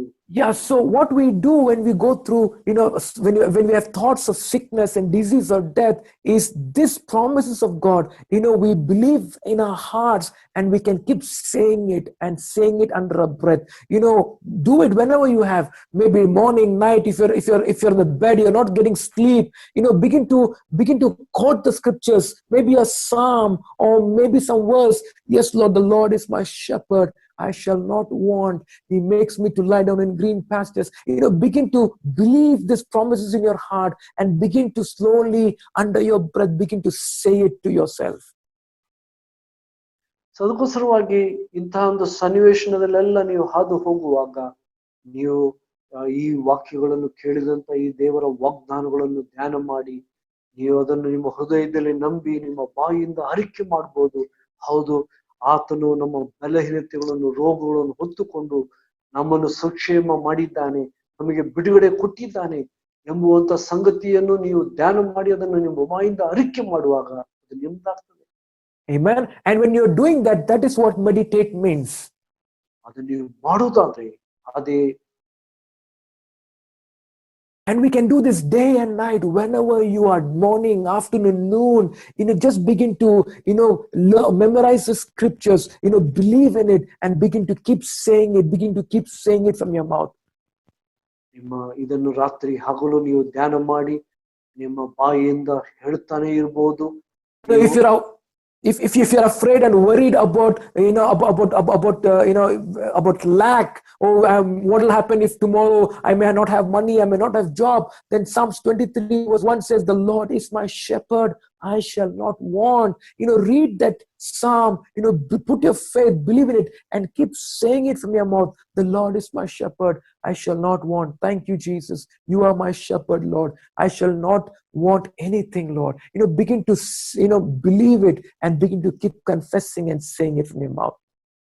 ನಿಮಗೆ ರೋಗದಷ್ಟು ಮಾತ್ರವಲ್ಲ, ನಿಮಗೆ ಹಣದ ಕೊರತೆ ಇದೆ, ನಿಮಗೆ ಕೆಲವು ತೊಂದರೆಗಳಿದೆ. ಅವಾಗ ನೀವೇನ್ ಮಾಡ್ಬೇಕು? ಅದ್ರ ಬಗ್ಗೆ ಚಿಂತೆ ಮಾಡ್ಕೊಂಡು ಕುಂದಿರುವುದರಿಂದ ಅಲ್ಲ. ನೀವು ಕೀರ್ತನೆ 23 ಹೇಳುವ, ಯೆಹೋವನನ್ನು ಕುರುಬನು, ನನಗೆ ಕೊರತೆ ಇಲ್ಲ. ಆತನು ನನ್ನ ಎಲ್ಲ ಅವಶ್ಯಕತೆಗಳನ್ನು ಕೊಡುವಂತವನಾಗಿದ್ದಾನೆ ಎಂಬುದಾಗಿ ಧ್ಯಾನ ಮಾಡಿ ಅದು ನಿಮ್ಮ ಹೃದಯದಲ್ಲಿ ಧ್ಯಾನಿಸುವಾಗ ಅದರ ಬಗ್ಗೆ ನೀವು ಬಾಯಿಂದ ಹೇಳುವಾಗ ದೇವರು ನಿಮ್ಮ ಕೊರತೆಯನ್ನು ನಿವಾರಣೆ ಮಾಡ್ತಾನೆ. Hallelujah. Hallelujah. One more promise verse I'd like to give you. This is from the book of Deuteronomy chapter 11 verses 18 to 21. ಇನ್ನೊಂದು ವಾಗ್ದಾನ ನಿಮಗೆ ಕೊಡ್ತೇನೆ. ಕೊನೆಯದಾಗಿ ನಾವು ನೋಡ್ತೇವೆ ಧರ್ಮೋಪದೇಶ ಕಾಂಡ 11ನೇ ಅಧ್ಯಾಯ 18ರಿಂದ 21ರವರೆಗೆ ಕೆಲವು ವಾಗ್ದಾನಗಳಲ್ಲಿ ಹೇಳಲ್ಪಟ್ಟಿದೆ. And this is what it says. It says, therefore you shall lay up these words of mine in your heart and in your soul, and bind them as a sign on your hand, and they shall be as frontlets between your eyes. You shall teach them to your children, speaking of them when you sit in your house, when you walk by the way, when you lie down, and when you rise up. And you shall write them on the doorposts of your house and on your gates, that your days and the days of your children may be multiplied in the land of which the Lord swore to your fathers to give them, like the days of the heavens above the earth. ಧರ್ಮೋಪದೇಶ ಕಾಂಡ 11ನೇ ಅಧ್ಯಾಯ 18ರಿಂದ 21ರವರೆಗೆ. ಆದ್ದರಿಂದ ಈ ನನ್ನ ವಾಕ್ಯಗಳು ನಿಮ್ಮ ಹೃದಯದಲ್ಲಿಯೂ ಮನಸ್ಸಿನಲ್ಲಿ ಇಟ್ಟುಕೊಳ್ಳಿರಿ, ಅವುಗಳು ಗುರುತಾಗಿ ನಿಮ್ಮ ಕೈಗಳಲ್ಲಿ ಕಟ್ಟಿಕೊಳ್ಳಿರಿ, ಅವು ನಿಮ್ಮ ಕಣ್ಣುಗಳ ನಡುವೆ ಹಣಕಟ್ಟುಗಳಲ್ಲಿ ಇರಲಿ, ನಿಮ್ಮ ಮನೆಯಲ್ಲಿ ಕೂತಿರುವಾಗ, ಮಾರ್ಗದಲ್ಲಿ ನಡೆಯುವಾಗಲೂ, ಮಲಗುವಾಗಲೂ, ಏಳುವಾಗಲೂ ಅವುಗಳ ವಿಷಯವಾಗಿ ಮಾತಾಡಿ ಅವುಗಳು ನಿಮ್ಮ ಮಕ್ಕಳಿಗೆ ಕಲಿಸಬೇಕು. ನಿನ್ನ ಮನೆಯ ಕಂಬಗಳ ಮೇಲೆ, ನಿನ್ನ ಬಾಗಿಲುಗಳ ಮೇಲೆಯೂ ಅವುಗಳನ್ನು ಬರೆಯಬೇಕು. ಹೀಗಾದರೆ ನಿಮ್ಮ ದಿವಸಗಳು, ನಿಮ್ಮ ಮಕ್ಕಳ ದಿವಸಗಳು, ಭೂಮಿಯ ಆಕಾಶದ ದಿವಸಗಳ ಪ್ರಕಾರ ಕರ್ತನು ನಿನ್ನ ಪಿತೃಗಳು ಕೊಡುತ್ತೇನೆಂದು ಪ್ರಮಾಣ ಮಾಡಿದ ದೇಶದಲ್ಲಿ ಹೆಚ್ಚುವವು ಎಂಬುದಾಗಿ ಹೇಳ್ತಾನೆ. Hallelujah. Hallelujah. What a powerful promise of God. ಎಂಥ ಶಕ್ತಿಶಾಲಿಯಾದ ಒಂದು ವಾಗ್ದಾನ. Don't be afraid of death. ಸಾವಿನ ಬಗ್ಗೆ ಹೆದರ್ಬೇಡ್ರಿ. Look at what God is saying. ದೇವರು ಏನ್ ಹೇಳ್ತಾ ಇದ್ದಾನೆ ನೋಡ್ರಿ. Look at verse 21. 21ನೇ ವಚನ ಹೇಳ್ತದೆ. He says, your days and the days of your children, they shall be multiplied in this land which the Lord is giving you. ದೇವರು ಇಲ್ಲಿ ಹೇಳ್ತಾನೆ 21ನೇ ವಚನ 11:21, ಹೀಗಾದ್ರೆ ನಿಮ್ಮ ದಿವಸಗಳು, ನಿಮ್ಮ ಮಕ್ಕಳ ದಿವಸಗಳು, ಭೂಮಿಯಲ್ಲಿ ಆಕಾಶದ ಆ ದಿವಸಗಳ ಪ್ರಕಾರ ಕರ್ತನು ನಿಮ್ಮ ಪಿತೃಗಳಿಗೆ ಕೊಡುತ್ತೇನೆಂದು ಪ್ರಮಾಣ ಮಾಡಿದ ದೇಶದಲ್ಲಿ ಹೆಚ್ಚಾಗ್ತಾ ಬರ್ತದೆ. In this land where you are living, what will happen? Your days and your children's days will be multiplied. ನೀವು ಜೀವಿಸುವಂತ ಈ ದೇಶದಲ್ಲಿ ನಿಮ್ಮ ಜೀವಿತ, ನಿಮ್ಮ ಮಕ್ಕಳ ಜೀವಿತ, ನಿಮ್ಮ ಆಯುಸ್ಸುಗಳು ಹೆಚ್ಚಾಗ್ತಾ ಬರ್ತದೆ. Hallelujah. What a powerful promise is that. ಎಂತ ಒಂದು ಬಲವಾದ ವಾಗ್ದಾನ ಇದು. Let's not be afraid that we may, our life may be cut short. We may suddenly or accidentally die. No, God's plan, God's desire is that our days, and not only our days, but also our children's days, they will be multiplied, and we will fulfill God's purpose on our lives in this land where we are alive and living. ಸಲುವಾಗಿ ನಾವು ಸುಮ್ಮನೆ ನಾವು ಮರಣದ ಬಗ್ಗೆ ಹೆದರೋದು ಬೇಡ. ನನ್ ಸಾವು ಬರ್ತದ, ನನಗೆ ಅದು ಬರ್ತದ, ಹೆದರುವ ಅವಶ್ಯಕತೆ ಇಲ್ಲ. ನಾವು ದೇವರ ವಾಕ್ಯಗಳನ್ನು, ಇಲ್ಲಿ ದೇವರ ವಾಕ್ಯ ಹೇಳಿದ ಹಾಗೆ ನಮ್ಮ ದಿವಸಗಳು, ನಮ್ಮ ಮಕ್ಕಳ ದಿವಸಗಳು, ನಾವು ಇರುವಂತ ಭೂಮಿಯಲ್ಲಿ, ನಾವು ಇರುವಂತ ಈ ಜಾಗದಲ್ಲಿ ಏನಾಗ್ತದೆ ಅಂದ್ರೆ ಅದು ಹೆಚ್ಚುತ್ತಾ ಬರ್ತದೆ ಎಂಬುದಾಗಿ. But what's the key for our lives being multiplied? ನಮ್ಮ ದಿವಸಗಳು ಈ ಭೂಮಿ ಮೇಲೆ ಹೆಚ್ಚಾಗಿ ಒಳ್ಳೆಯದಾಗಿ ಅಭಿವೃದ್ಧಿಯಾಗಿ ಬರುವುದಕ್ಕೆ ಕಾರಣ ಏನು? Look at verse 18, 19, 20 says we need to hold on to God's word. 18, 19ನೇ ವಚನ 11ನೇ ಅಧ್ಯಾಯ ಹೇಳ್ತದೆ, ದೇವರ ವಾಕ್ಯಗಳನ್ನು ನಮ್ಮ ಹೃದಯಗಳಲ್ಲಿ ಮನಸ್ಸನ್ನು ಇಟ್ಟುಕೊಳ್ಳಬೇಕು. We need to treasure them in our hearts, meaning we need to read it. We need to read it and treasure them and memorize them and treasure them in our hearts. ಹೇಳೋದು ಏನಂತ ಹೇಳಿದ್ರೆ, ದೇವರ ವಾಕ್ಯಗಳು ನಾವು ಧ್ಯಾನ ಮಾಡಿದಂತ ಕೇಳಿದಂತ ವಾಕ್ಯಗಳು ನಮ್ಮ ಹೃದಯಗಳಲ್ಲಿ ಏನ್ ಮಾಡ್ಬೇಕು? ಅವುಗಳನ್ನು ನಿಕ್ಷೇಪವಾಗಿ ನಿಧಿಯಾಗಿ ಸಂಗ್ರಹಿಸಬೇಕು ನಮ್ಮ ಹೃದಯಗಳಲ್ಲಿ. ಅವನ್ನು ಧ್ಯಾನ ಮಾಡಿ ಅವುಗಳನ್ನು ನಾವು ರೀತಿಯಲ್ಲಿ ನಡೀಬೇಕು. Dear people of God, during this lockdown time, let us delight in God's word. ಈ ಲಾಕ್ಡೌನ್ ಇರುವಂತ ಭಯ ಭೀತಿ ಇರುವಂತ ಸನ್ನಿವೇಶದಲ್ಲಿ ಇವತ್ತು ದೇವರ ವಾಕ್ಯವನ್ನು ಸಂತೋಷದಿಂದ ಧ್ಯಾನ ಮಾಡಿ, all these messages that we're trying to this message that we are recording and storing it up, go back and listen to it, watch them over and over again. ಈಗ ನೀವು ಈ ಕೇಳಿದಂತ ವಾಕ್ಯಗಳು ನಿಮ್ಮ ಮೊಬೈಲ್ಗಳಲ್ಲಿ ನಿಮ್ಮ ಇದರಲ್ಲಿ ಇದೆ, ಅದನ್ನು ಪುನಃ ಪುನಃ ಅದು ಓಪನ್ ಮಾಡಿ go back, ಕೇಳ್ರಿ, go back ಧ್ಯಾನ to your, ಮಾಡ್ರಿ. go back to your Bible and let's read them with joy. Read them over and over again. ಈ ವಾಕ್ಯಗಳನ್ನೆಲ್ಲ ಗುರುತು ಮಾಡಿ ನಿಮ್ಮ ಬೈಬಲ್ ತೆಗೆದು ಪುನಃ ಪುನಃ ಪುನಃ ಓದಿ ಧ್ಯಾನ ಮಾಡ್ರಿ. Let them be stored as a treasure in our hearts. ನಿಮ್ಮ ಹೃದಯಗಳಲ್ಲಿ ಇದು ನಿಧಿಯಾಗಿ ಸಂಗ್ರಹಿಸಪಡ್ಲಿ. Not just that, look at verse 19, he says, teach them to your children, he says, God says. 19ನೇ ವಚನ ಹೇಳ್ತದೆ, ಇದನ್ನು ನಿಮ್ಮ ಮಕ್ಕಳಿಗೂ ಕಲಿಸ್ರಿ ಅಂತ ಹೇಳ್ತಾನೆ. Now we have no Sunday school or no meeting in a church building, but parents, now it is your responsibility to teach the word of God to your children at home. ಈಗ ನಿಮ್ಮ ಮಕ್ಕಳನ್ನು ಕಲಿಸುವುದಕ್ಕೆ Sunday school ಇಲ್ಲ, ಆಂಟಿಯವರಿಲ್ಲ, ಆದರೆ lockdown, ಆದರೆ ನೀವು ಕೇಳಿದಂತ ಈ ವಾಕ್ಯಗಳನ್ನು ಮಕ್ಕಳಿಗೆ ಕಲಿಸಬಹುದು.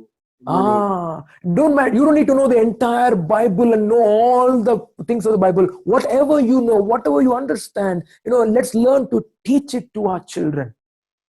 ಅದಕ್ಕೋಸ್ಕರವಾಗಿ ಈ ನಿಮ್ಮ ಮಕ್ಕಳಿಗೆ ಕಲಿಸಬೇಕಾದ್ರೆ ನನಗೆಲ್ಲ ಗೊತ್ತಿರ್ಬೇಕಂತ ನೀವು ಕಲಿತಂತ ಸಂಗತಿಗಳನ್ನು ನೀವು ನಿಮ್ಮ ಮಕ್ಕಳಿಗೆ ಕಲಿಸಬಹುದು. And God says, speak of them. When you're sitting in your house, when you're walking, when you're eating, begin to talk. Speak it. Speak the word of God. Speak the promise of God with your children. Let them hear it from your mouth, because that is how they will learn. ಧರ್ಮೋಪದೇಶ ಕಾಂಡ 11:19 ಹೇಳ್ತಾನೆ, ನಿಮ್ಮ ಮನೆಯಲ್ಲಿ ಕೂತಿರುವಾಗ, ಮಾರ್ಗದಲ್ಲಿ ನಡೆಯುವಾಗ, ಮಲಗುವಾಗ, ಏಳುವಾಗ ಅವುಗಳು ನೀವು ಕೇಳಿದಂತ ದೇವರ ಮಾತುಗಳನ್ನು ಮಾತಾಡ್ರಿ, ಜೋರಾಗಿ ಮಾತಾಡ್ರಿ, ಮಕ್ಕಳು ಕೇಳಿಸ್ಕೊಳ್ಳಿ. Amen.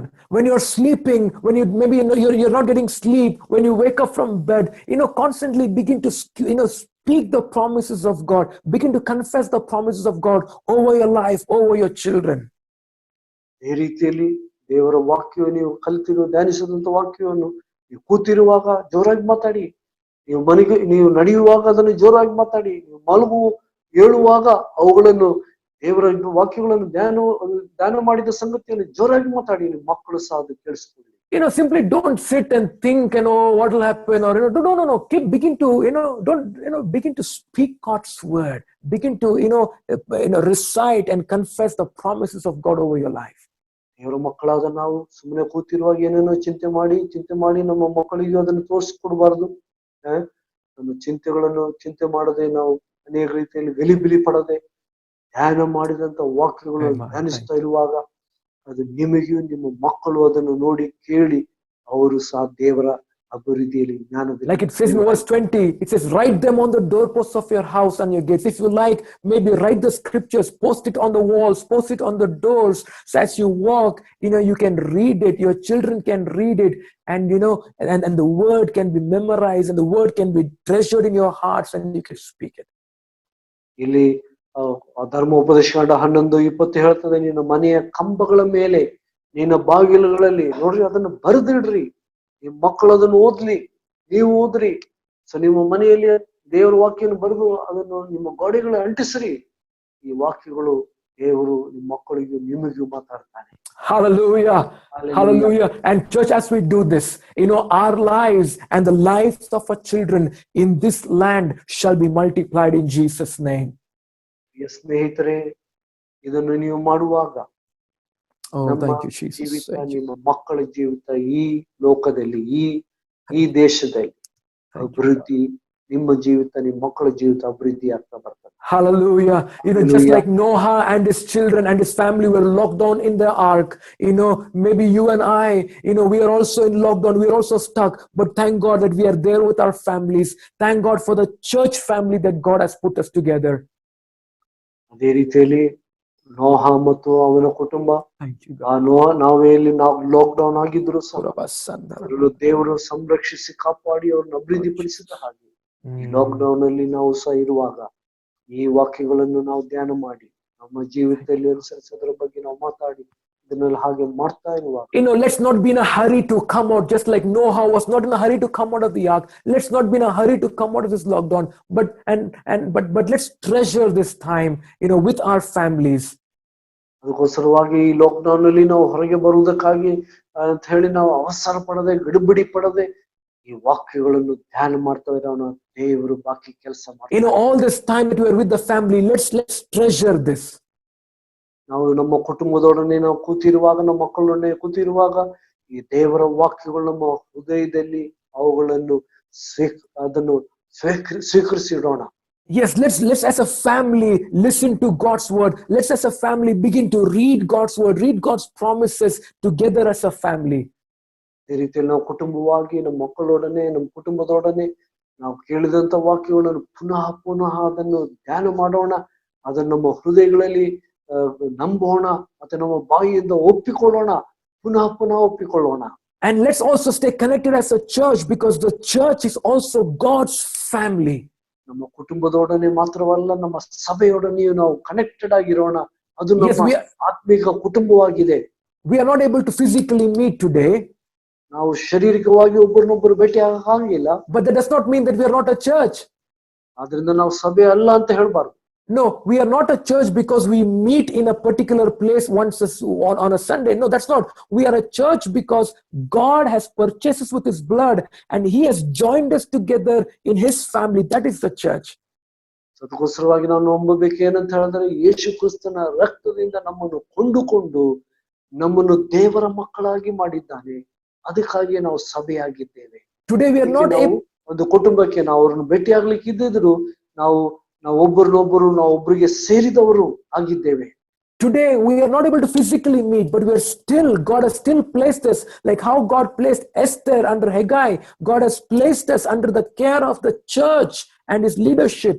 Let's be faithful and connected and committed there. ಅದಕ್ಕೋಸ್ಕರವಾಗಿ ನಾವು ತಿಳಿಯಬೇಕು ಸತ್ಯವನ್ನು.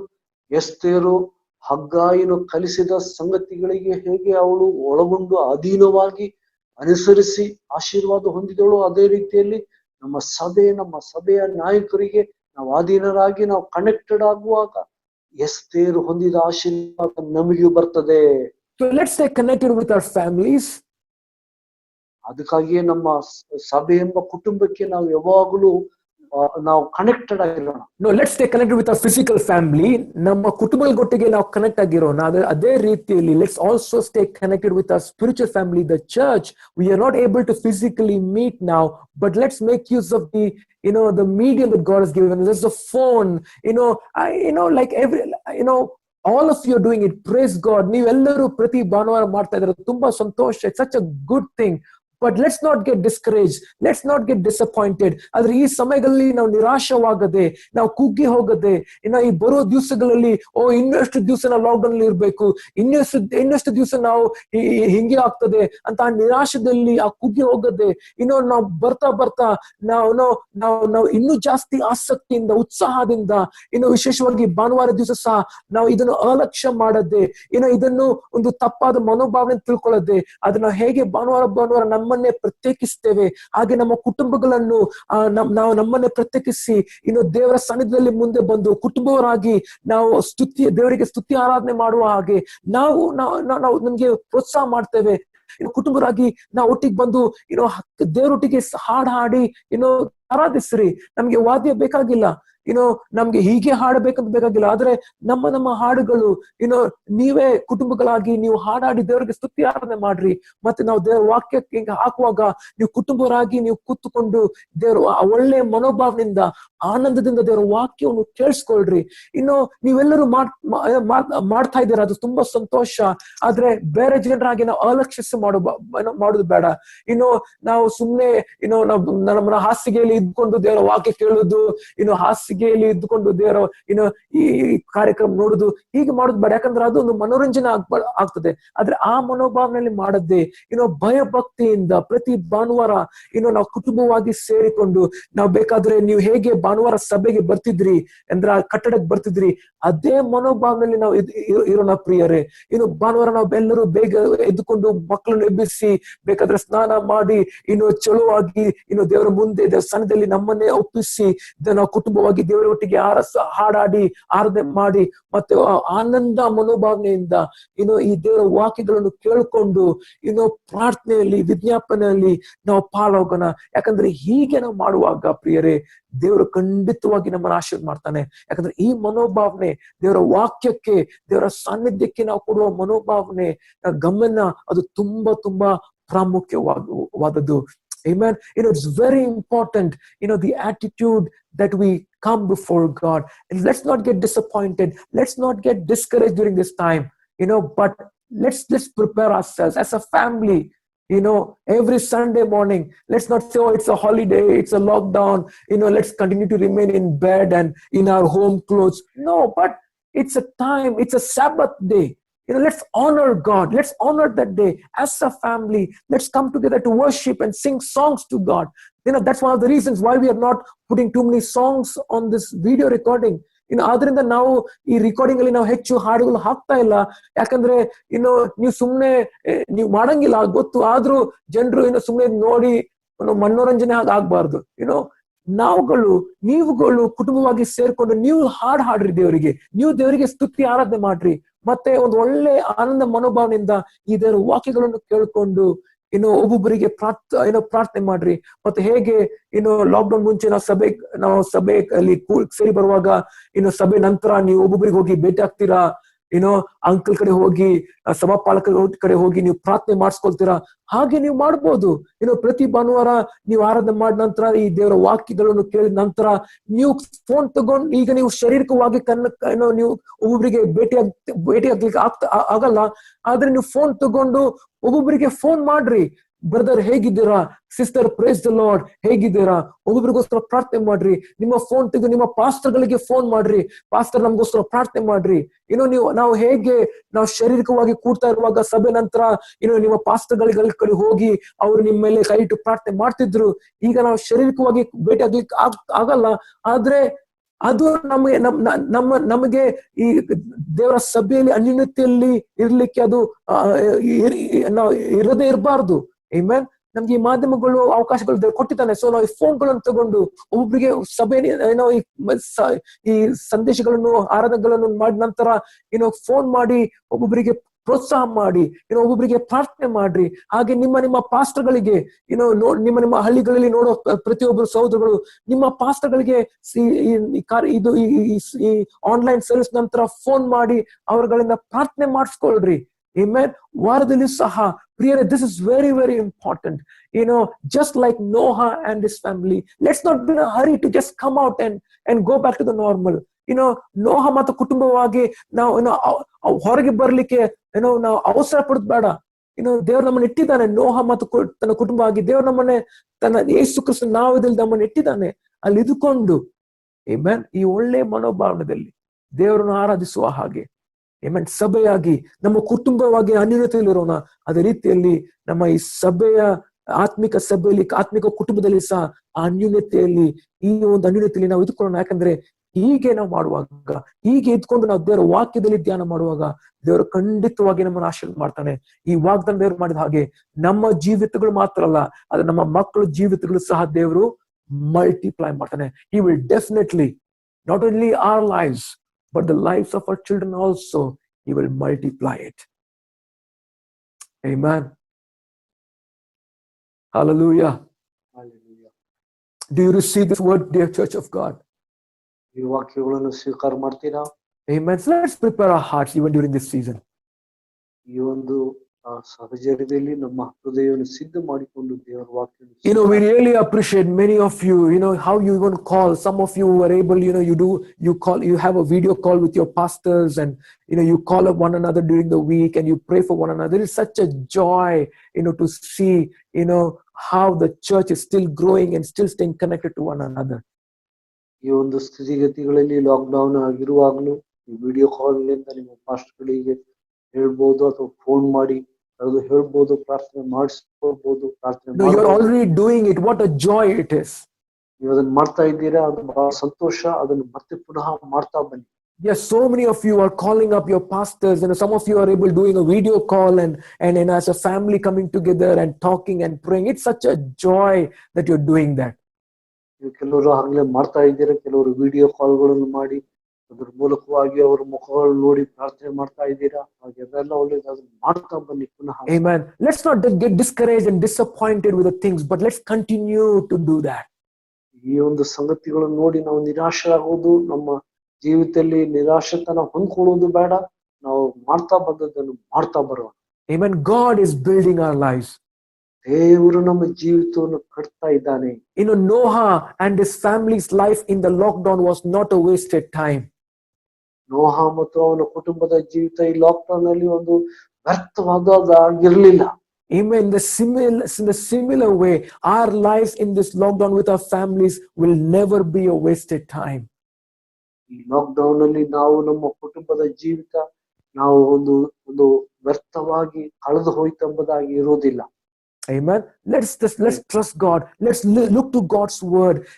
God will build us through his word. ಅದಕ್ಕೋಸ್ಕರವಾಗಿ ದೇವರ ವಾಕ್ಯವನ್ನು ನಾವು ನೋಡಿ ಧ್ಯಾನಿಸಿ ನಾವು ಒಪ್ಪಿಕೊಳ್ಳೋಣ. ಏನಂದ್ರೆ ದೇವರು ಯೇಸು ಕ್ರಿಸ್ತನ ಜೀವಿತವನ್ನು ಕಟ್ತಾ ಇದ್ದಾನೆ. Hallelujah. Hallelujah. Amen. Let's all just receive, commit our lives to God and just receive God's blessings over our lives. ಅದಕ್ಕೋಸ್ಕರವಾಗಿ ನಮ್ಮ ಜೀವಿತವನ್ನು ದೇವರಿಗೆ ಈ ವಾಕ್ಯ ಕೇಳಿದ ವಾಕ್ಯಕ್ಕೆ thank you, Jesus. ದೇವರ ಆಶೀರ್ವಾದವನ್ನು ಹೊಂದಿಕೊಳ್ಳೋಣ. Amen. If you are able to stand up wherever you're watching us, can you all just stand up and lift up our hands to God and say, God, I receive your word, Lord. I thank you, God, that, Lord, just like Noah and his family were locked down in the ark, Lord, though I and my family were locked down, this is not wasted time, but you are building our lives. You will provide for us, Lord. You will protect us, Lord God, and you will multiply our lives, just like how you multiplied Noah and his children's life on the earth. You will multiply, Lord, our lives and our children's life on this earth, oh Lord. ಅದಕ್ಕೋಸ್ಕರವಾಗಿ ನಾವು ಈ ವಾಕ್ಯವನ್ನು ಕೇಳಿದ ನಂತರ ನಿಮ್ಮ ಜಾಗದಲ್ಲಿ ಎದುರ್ಕೊಂಡು ನಿಮ್ಮ ಕೈಗಳನ್ನೆತ್ತಿ ದೇವರಿಗೆ ಧನ್ಯವಾದ ಸಲ್ಲಿಸ್ತಾ ದೇವರಿಗೆ ಹೇಳ್ಬೋದು, ಸ್ವಾಮಿ, ನೋಹನ ಮತ್ತು ಅವನ ಕುಟುಂಬದ ಅವನ ಮಕ್ಕಳ ಜೀವಿತವನ್ನು ಹೇಗೆ ನೀನು ಅಭಿವೃದ್ಧಿ ಪಡಿಸಿದೀಯಾ, ಹೇಗೆ ಕಟ್ಟಿದೀಯ, ಹಾಗೆ ನೀನು ನಮ್ಮ ಜೀವಿತವನ್ನು ನಮ್ಮ ಮಕ್ಕಳ ಜೀವಿತವನ್ನು ಈ ಭೂಮಿಯ ಮೇಲೆ ನೀನು ಕಟ್ಟುತ್ತೀಯ, ಆಶೀರ್ವದಿಸ್ತೀಯ ಮತ್ತೆ ಅಭಿವೃದ್ಧಿ ಪಡಿಸ್ತೀಯ ಎಂಬುದಾಗಿ ಹೇಳಿ ದೇವರಿಗೆ ನಾವು ಸ್ತೋತ್ರವನ್ನು ಹೇಳಿ ಆತನಿಗೆ ಧನ್ಯವಾದವನ್ನು. Thank you, Lord. Thank you, God. Thank you, Jesus. Thank you, Lord. Come on, just let's open our mouths to God and just begin to thank the Lord. Thank you, Lord. Oh, you are our God. The God of Noah is our God, Lord. ನಮ್ಮ ಜೀವಿತವನ್ನು ಕಟ್ಟುವನಾಗಿದ್ದೀಯ. Amen. The God of Joshua is our God. ಹಾದು ಹೋದರು ಯೋಶುವನ ಹಾಗೆ. Thank you. ದೇವರೇ ಎಸ್ತೇರನ ಹಾಗೆ. Thank you, Lord. Thank you, Jesus. ಕಟ್ಟುವನಾಗಿದ್ದೀಯ. Thank you, Lord. Thank you, Jesus. Thank you. Thank you. We praise you. We bless you. ದೇವರು ನೀನು ಸ್ವಾಮಿ ನಮ್ಮನ್ನು ಸ್ವಾಮಿ ನಡೆಸು. Hallelujah. Hallelujah. Thank you. ಆಯಿಸು ದೇವರಾಗಿದ್ದೀಯ. Yes, Lord. Thank you, God. Thank you, God. I request Pastor to pray for all of us, and as he prays, let's just receive the blessing of God over our lives. Thank you, God. ನಾವು ಪ್ರಾರ್ಥನೆ ಮಾಡಿ ನಾವು ಈ ದೇವರ ಆಶೀರ್ವಾದವನ್ನು ಹೊಂದಿಕೊಳ್ಳೋಣ. Thank you. ಪ್ರೀತಿಯುಳ್ಳ ದೇವರೇ, ನಮ್ಮ ರಕ್ಷಕನಾದ ಯೇಸು ಸ್ವಾಮಿ, ಈ ಮುಂಜಾನೆಯೂ ಸಹ ಈ ಭಾನುವಾರ ಸಹ ದೇವರೇ ನಾವು ನಿನ್ನ ಮಕ್ಕಳಾದ ನಾವು ಒಟ್ಟಾಗಿ ಬಂದು ದೇವರೇ ನಿನ್ನ ವಾಕ್ಯದ ಮೂಲಕ ಈ ಮಧ್ಯಮದ ಮೂಲಕ ನಿನ್ನ ವಾಕ್ಯವನ್ನು ಕೇಳುವುದಕ್ಕೂ ದೇವರೇ ನಿನ್ನ ವಾಕ್ಯವನ್ನು ಧ್ಯಾನಿಸುವುದಕ್ಕೂ ದೇವರೇ ನೀನು ನಮಗೆ ಸಹಾಯ ಮಾಡಿದಕ್ಕಾಗಿ ನಿನಗೆ ಸ್ತೋತ್ರ. ನೀನು ಸ್ವಾಮಿ ಕರ್ತನೆ ನಿನ್ನ ವಾಕ್ಯದಲ್ಲಿ ಓದಿದ ಪ್ರಕಾರ, ಒಂದನೇ ಕೀರ್ತನೆಯಲ್ಲಿ ಓದಿದ ಪ್ರಕಾರ ದೇವರೇ ನಿನ್ನ ವಾಕ್ಯಗಳನ್ನು ನಾವು ಕೇಳಿ ಧ್ಯಾನ ಮಾಡಿ ಅದನ್ನು ಸ್ವಾಮಿ ನಮ್ಮ ಬಾಯಿಂದ ಅರಿಕೆ ಮಾಡಿ ದೇವರೇ ನಮ್ಮ ಹೃದಯಗಳಲ್ಲಿ ನಿನ್ನ ವಾಕ್ಯವನ್ನು ಸ್ವೀಕರಿಸಿ ದೇವರೇ ನಮ್ಮ ಬಾಯಿಯಿಂದ ಅದನ್ನು ಪ್ರತಿ ದಿವಸ ಪ್ರತಿ ಕಾರ್ಯಗಳಲ್ಲಿ ಅರಿಕೆ ಮಾಡುವಾಗ ನೀನು ನಮ್ಮ ಜೀವಿತವನ್ನು ಸ್ವಾಮಿ ಕಟ್ಟುವನು, ಫಲದಾಯಕವಾಗಿ ಮಾಡುವನು, ದೇವರ ಸಮೃದ್ಧಿಯನ್ನು ಕೊಡುವನಾಗಿದೆ ಎಂಬುದಾಗಿ ನೋಡಿ. ಯೋಶುವನ ಹಾಗೆ ಸ್ವಾಮಿ ನಮ್ಮ ದೇವರೇ ನೀನು ವಾಕ್ಯವನ್ನು ಧ್ಯಾನಿಸಿ ಸ್ವಾಮಿ ಅದನ್ನು ನಮ್ಮ ಹೃದಯದಲ್ಲಿಟ್ಟುಕೊಂಡು ಮುಂದೆ ಧ್ಯಾನಿಸಿ ಮುಂದೆ ಹೋಗುವಾಗ ದೇವರ ಯೋಶುವನ ಹಾಗೆ ನೀನು ನಮಗೆ ಸ್ವಾಮಿ ನಮ್ಮ ಜವಾಬ್ದಾರಿಗಳು ಮಾಡುವುದಕ್ಕೂ ಅದರ ಎಲ್ಲ ಸಂಗತಿಯನ್ನು ಮಾಡಿ ಯಶಸ್ವಿಯಾಗಿರುವುದಕ್ಕೂ ದೇವರೇ ನಾವು ಅನೇಕರಿಗೆ ಆಶೀರ್ವಾದ ಆಗಿರುವುದಕ್ಕೂ ನೀನು ನಮ್ಮನ್ನು ಬೇಗ ಮಾಡ್ತೀಯ ಅಂತ ಕೇಳಿದ್ವಿ ಸ್ವಾಮಿ. ನಾವು ಎಸ್ತೇರ್ ಬಗ್ಗೆ ಕೇಳಿದ್ವಿ ಅಲ್ಲ, ಎಸ್ತೇರ್ ಒಬ್ಬ ಅನಾಥಳು ಕರ್ತನೆ, ಯಾವ ರೀತಿಯಲ್ಲಿ ಸ್ವಾಮಿ ಒಳ್ಳೆ ಹಿನ್ನೆಲೆ ಅವಳಿಗೆ ಇರಲಿಲ್ಲ, ವಿದ್ಯಾಭ್ಯಾಸ ಇರಲಿಲ್ಲ, ಯಾವ ಕರ್ತನೆ ಯಾವ ಕಲೆಗಳು ಅವಳಲ್ಲಿ ಇರಲಿಲ್ಲ, ಆದ್ರೂ ಸಹ ದೇವರೇ ಕರ್ತನೆ ಸ್ವಾಮಿ ಅವಳ ಮೇಲೆ ಇಟ್ಟಿರಂತ ಕರ್ತನೆ ದೇವರ ಮನುಷ್ಯನಿಗೆ ಅವಳ ಅಧೀನಳಾಗಿ ಅದನ್ನು ಕೈಕೊಂಡು ನಡೆದಿದ್ದರಿಂದ Yes. ಅವಳನ್ನು ಅನಾಥಳಾದವಳನ್ನು ಅವಳನ್ನು ರಾಣಿಯಾಗಿ ಮಾರ್ಪಡಿಸಿ ಅವಳ Thank you, ಜೀವಿತ Lord. ಆಶೀರ್ವಾದ ಮಾಡಿ Thank you, ಇಸ್ರಾಯೇಲರ ಜನರಿಗೂ ಅವಳ ಜೀವಿತ ಆಶೀರ್ವಾದವಾಗಿ ಮಾರ್ಪಡಿಸಿ. Thank you.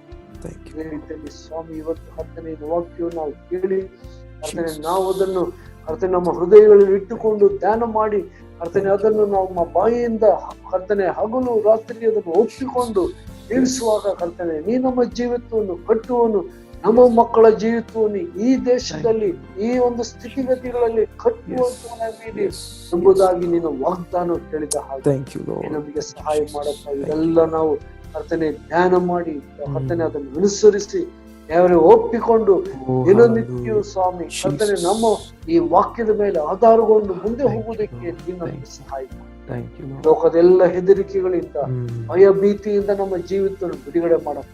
Thank you, Lord. ಆಶೀರ್ವಾದ ಮಾಡಿ ನಮಗಿರುವ ಎಲ್ಲ ಔಷಧ ನೀನು ಕೊಡ್ತೀಯ. ಈ ರೋಗದಿಂದ ಸ್ವಾಮಿ ಅಂಟು ರೋಗಗಳಿಂದ Thank ಎಲ್ಲ you, Lord. ರೀತಿಯಲ್ಲಿ In ಸ್ವಾಮಿ Jesus' name. ಕರ್ತನೆ ಇದು ತಡವಾದರೂ ನೀನು ನಮ್ಮನ್ನು ಕಾಪಾಡುವನಾಗಿದ್ದೀಯ. Yes, Lord. ನಮ್ಮ ಜೀವಿತದಲ್ಲಿ ಒಳ್ಳೆಯದನ್ನು ಮಾಡ್ತಾ ಇದೆಯಾ, ಕಟ್ಟುತ್ತಾ Yes, ಇದೆಯಾ, Lord. Yes. ನಮಗೆ ನೀನು ಅನೇಕ ಸಂಗತಿಗಳನ್ನು ಕಲಿಸ್ತಾ ಇದೀಯಾ. Yes, Lord. ಕಲಿತು ದೇವರೇ ನಿನಗೆ Thank you. ಕರ್ತನೆ ಸಮರ್ಪಕವಾದವರ ಅಧೀನರಾಗಿ Yes, yes, Lord.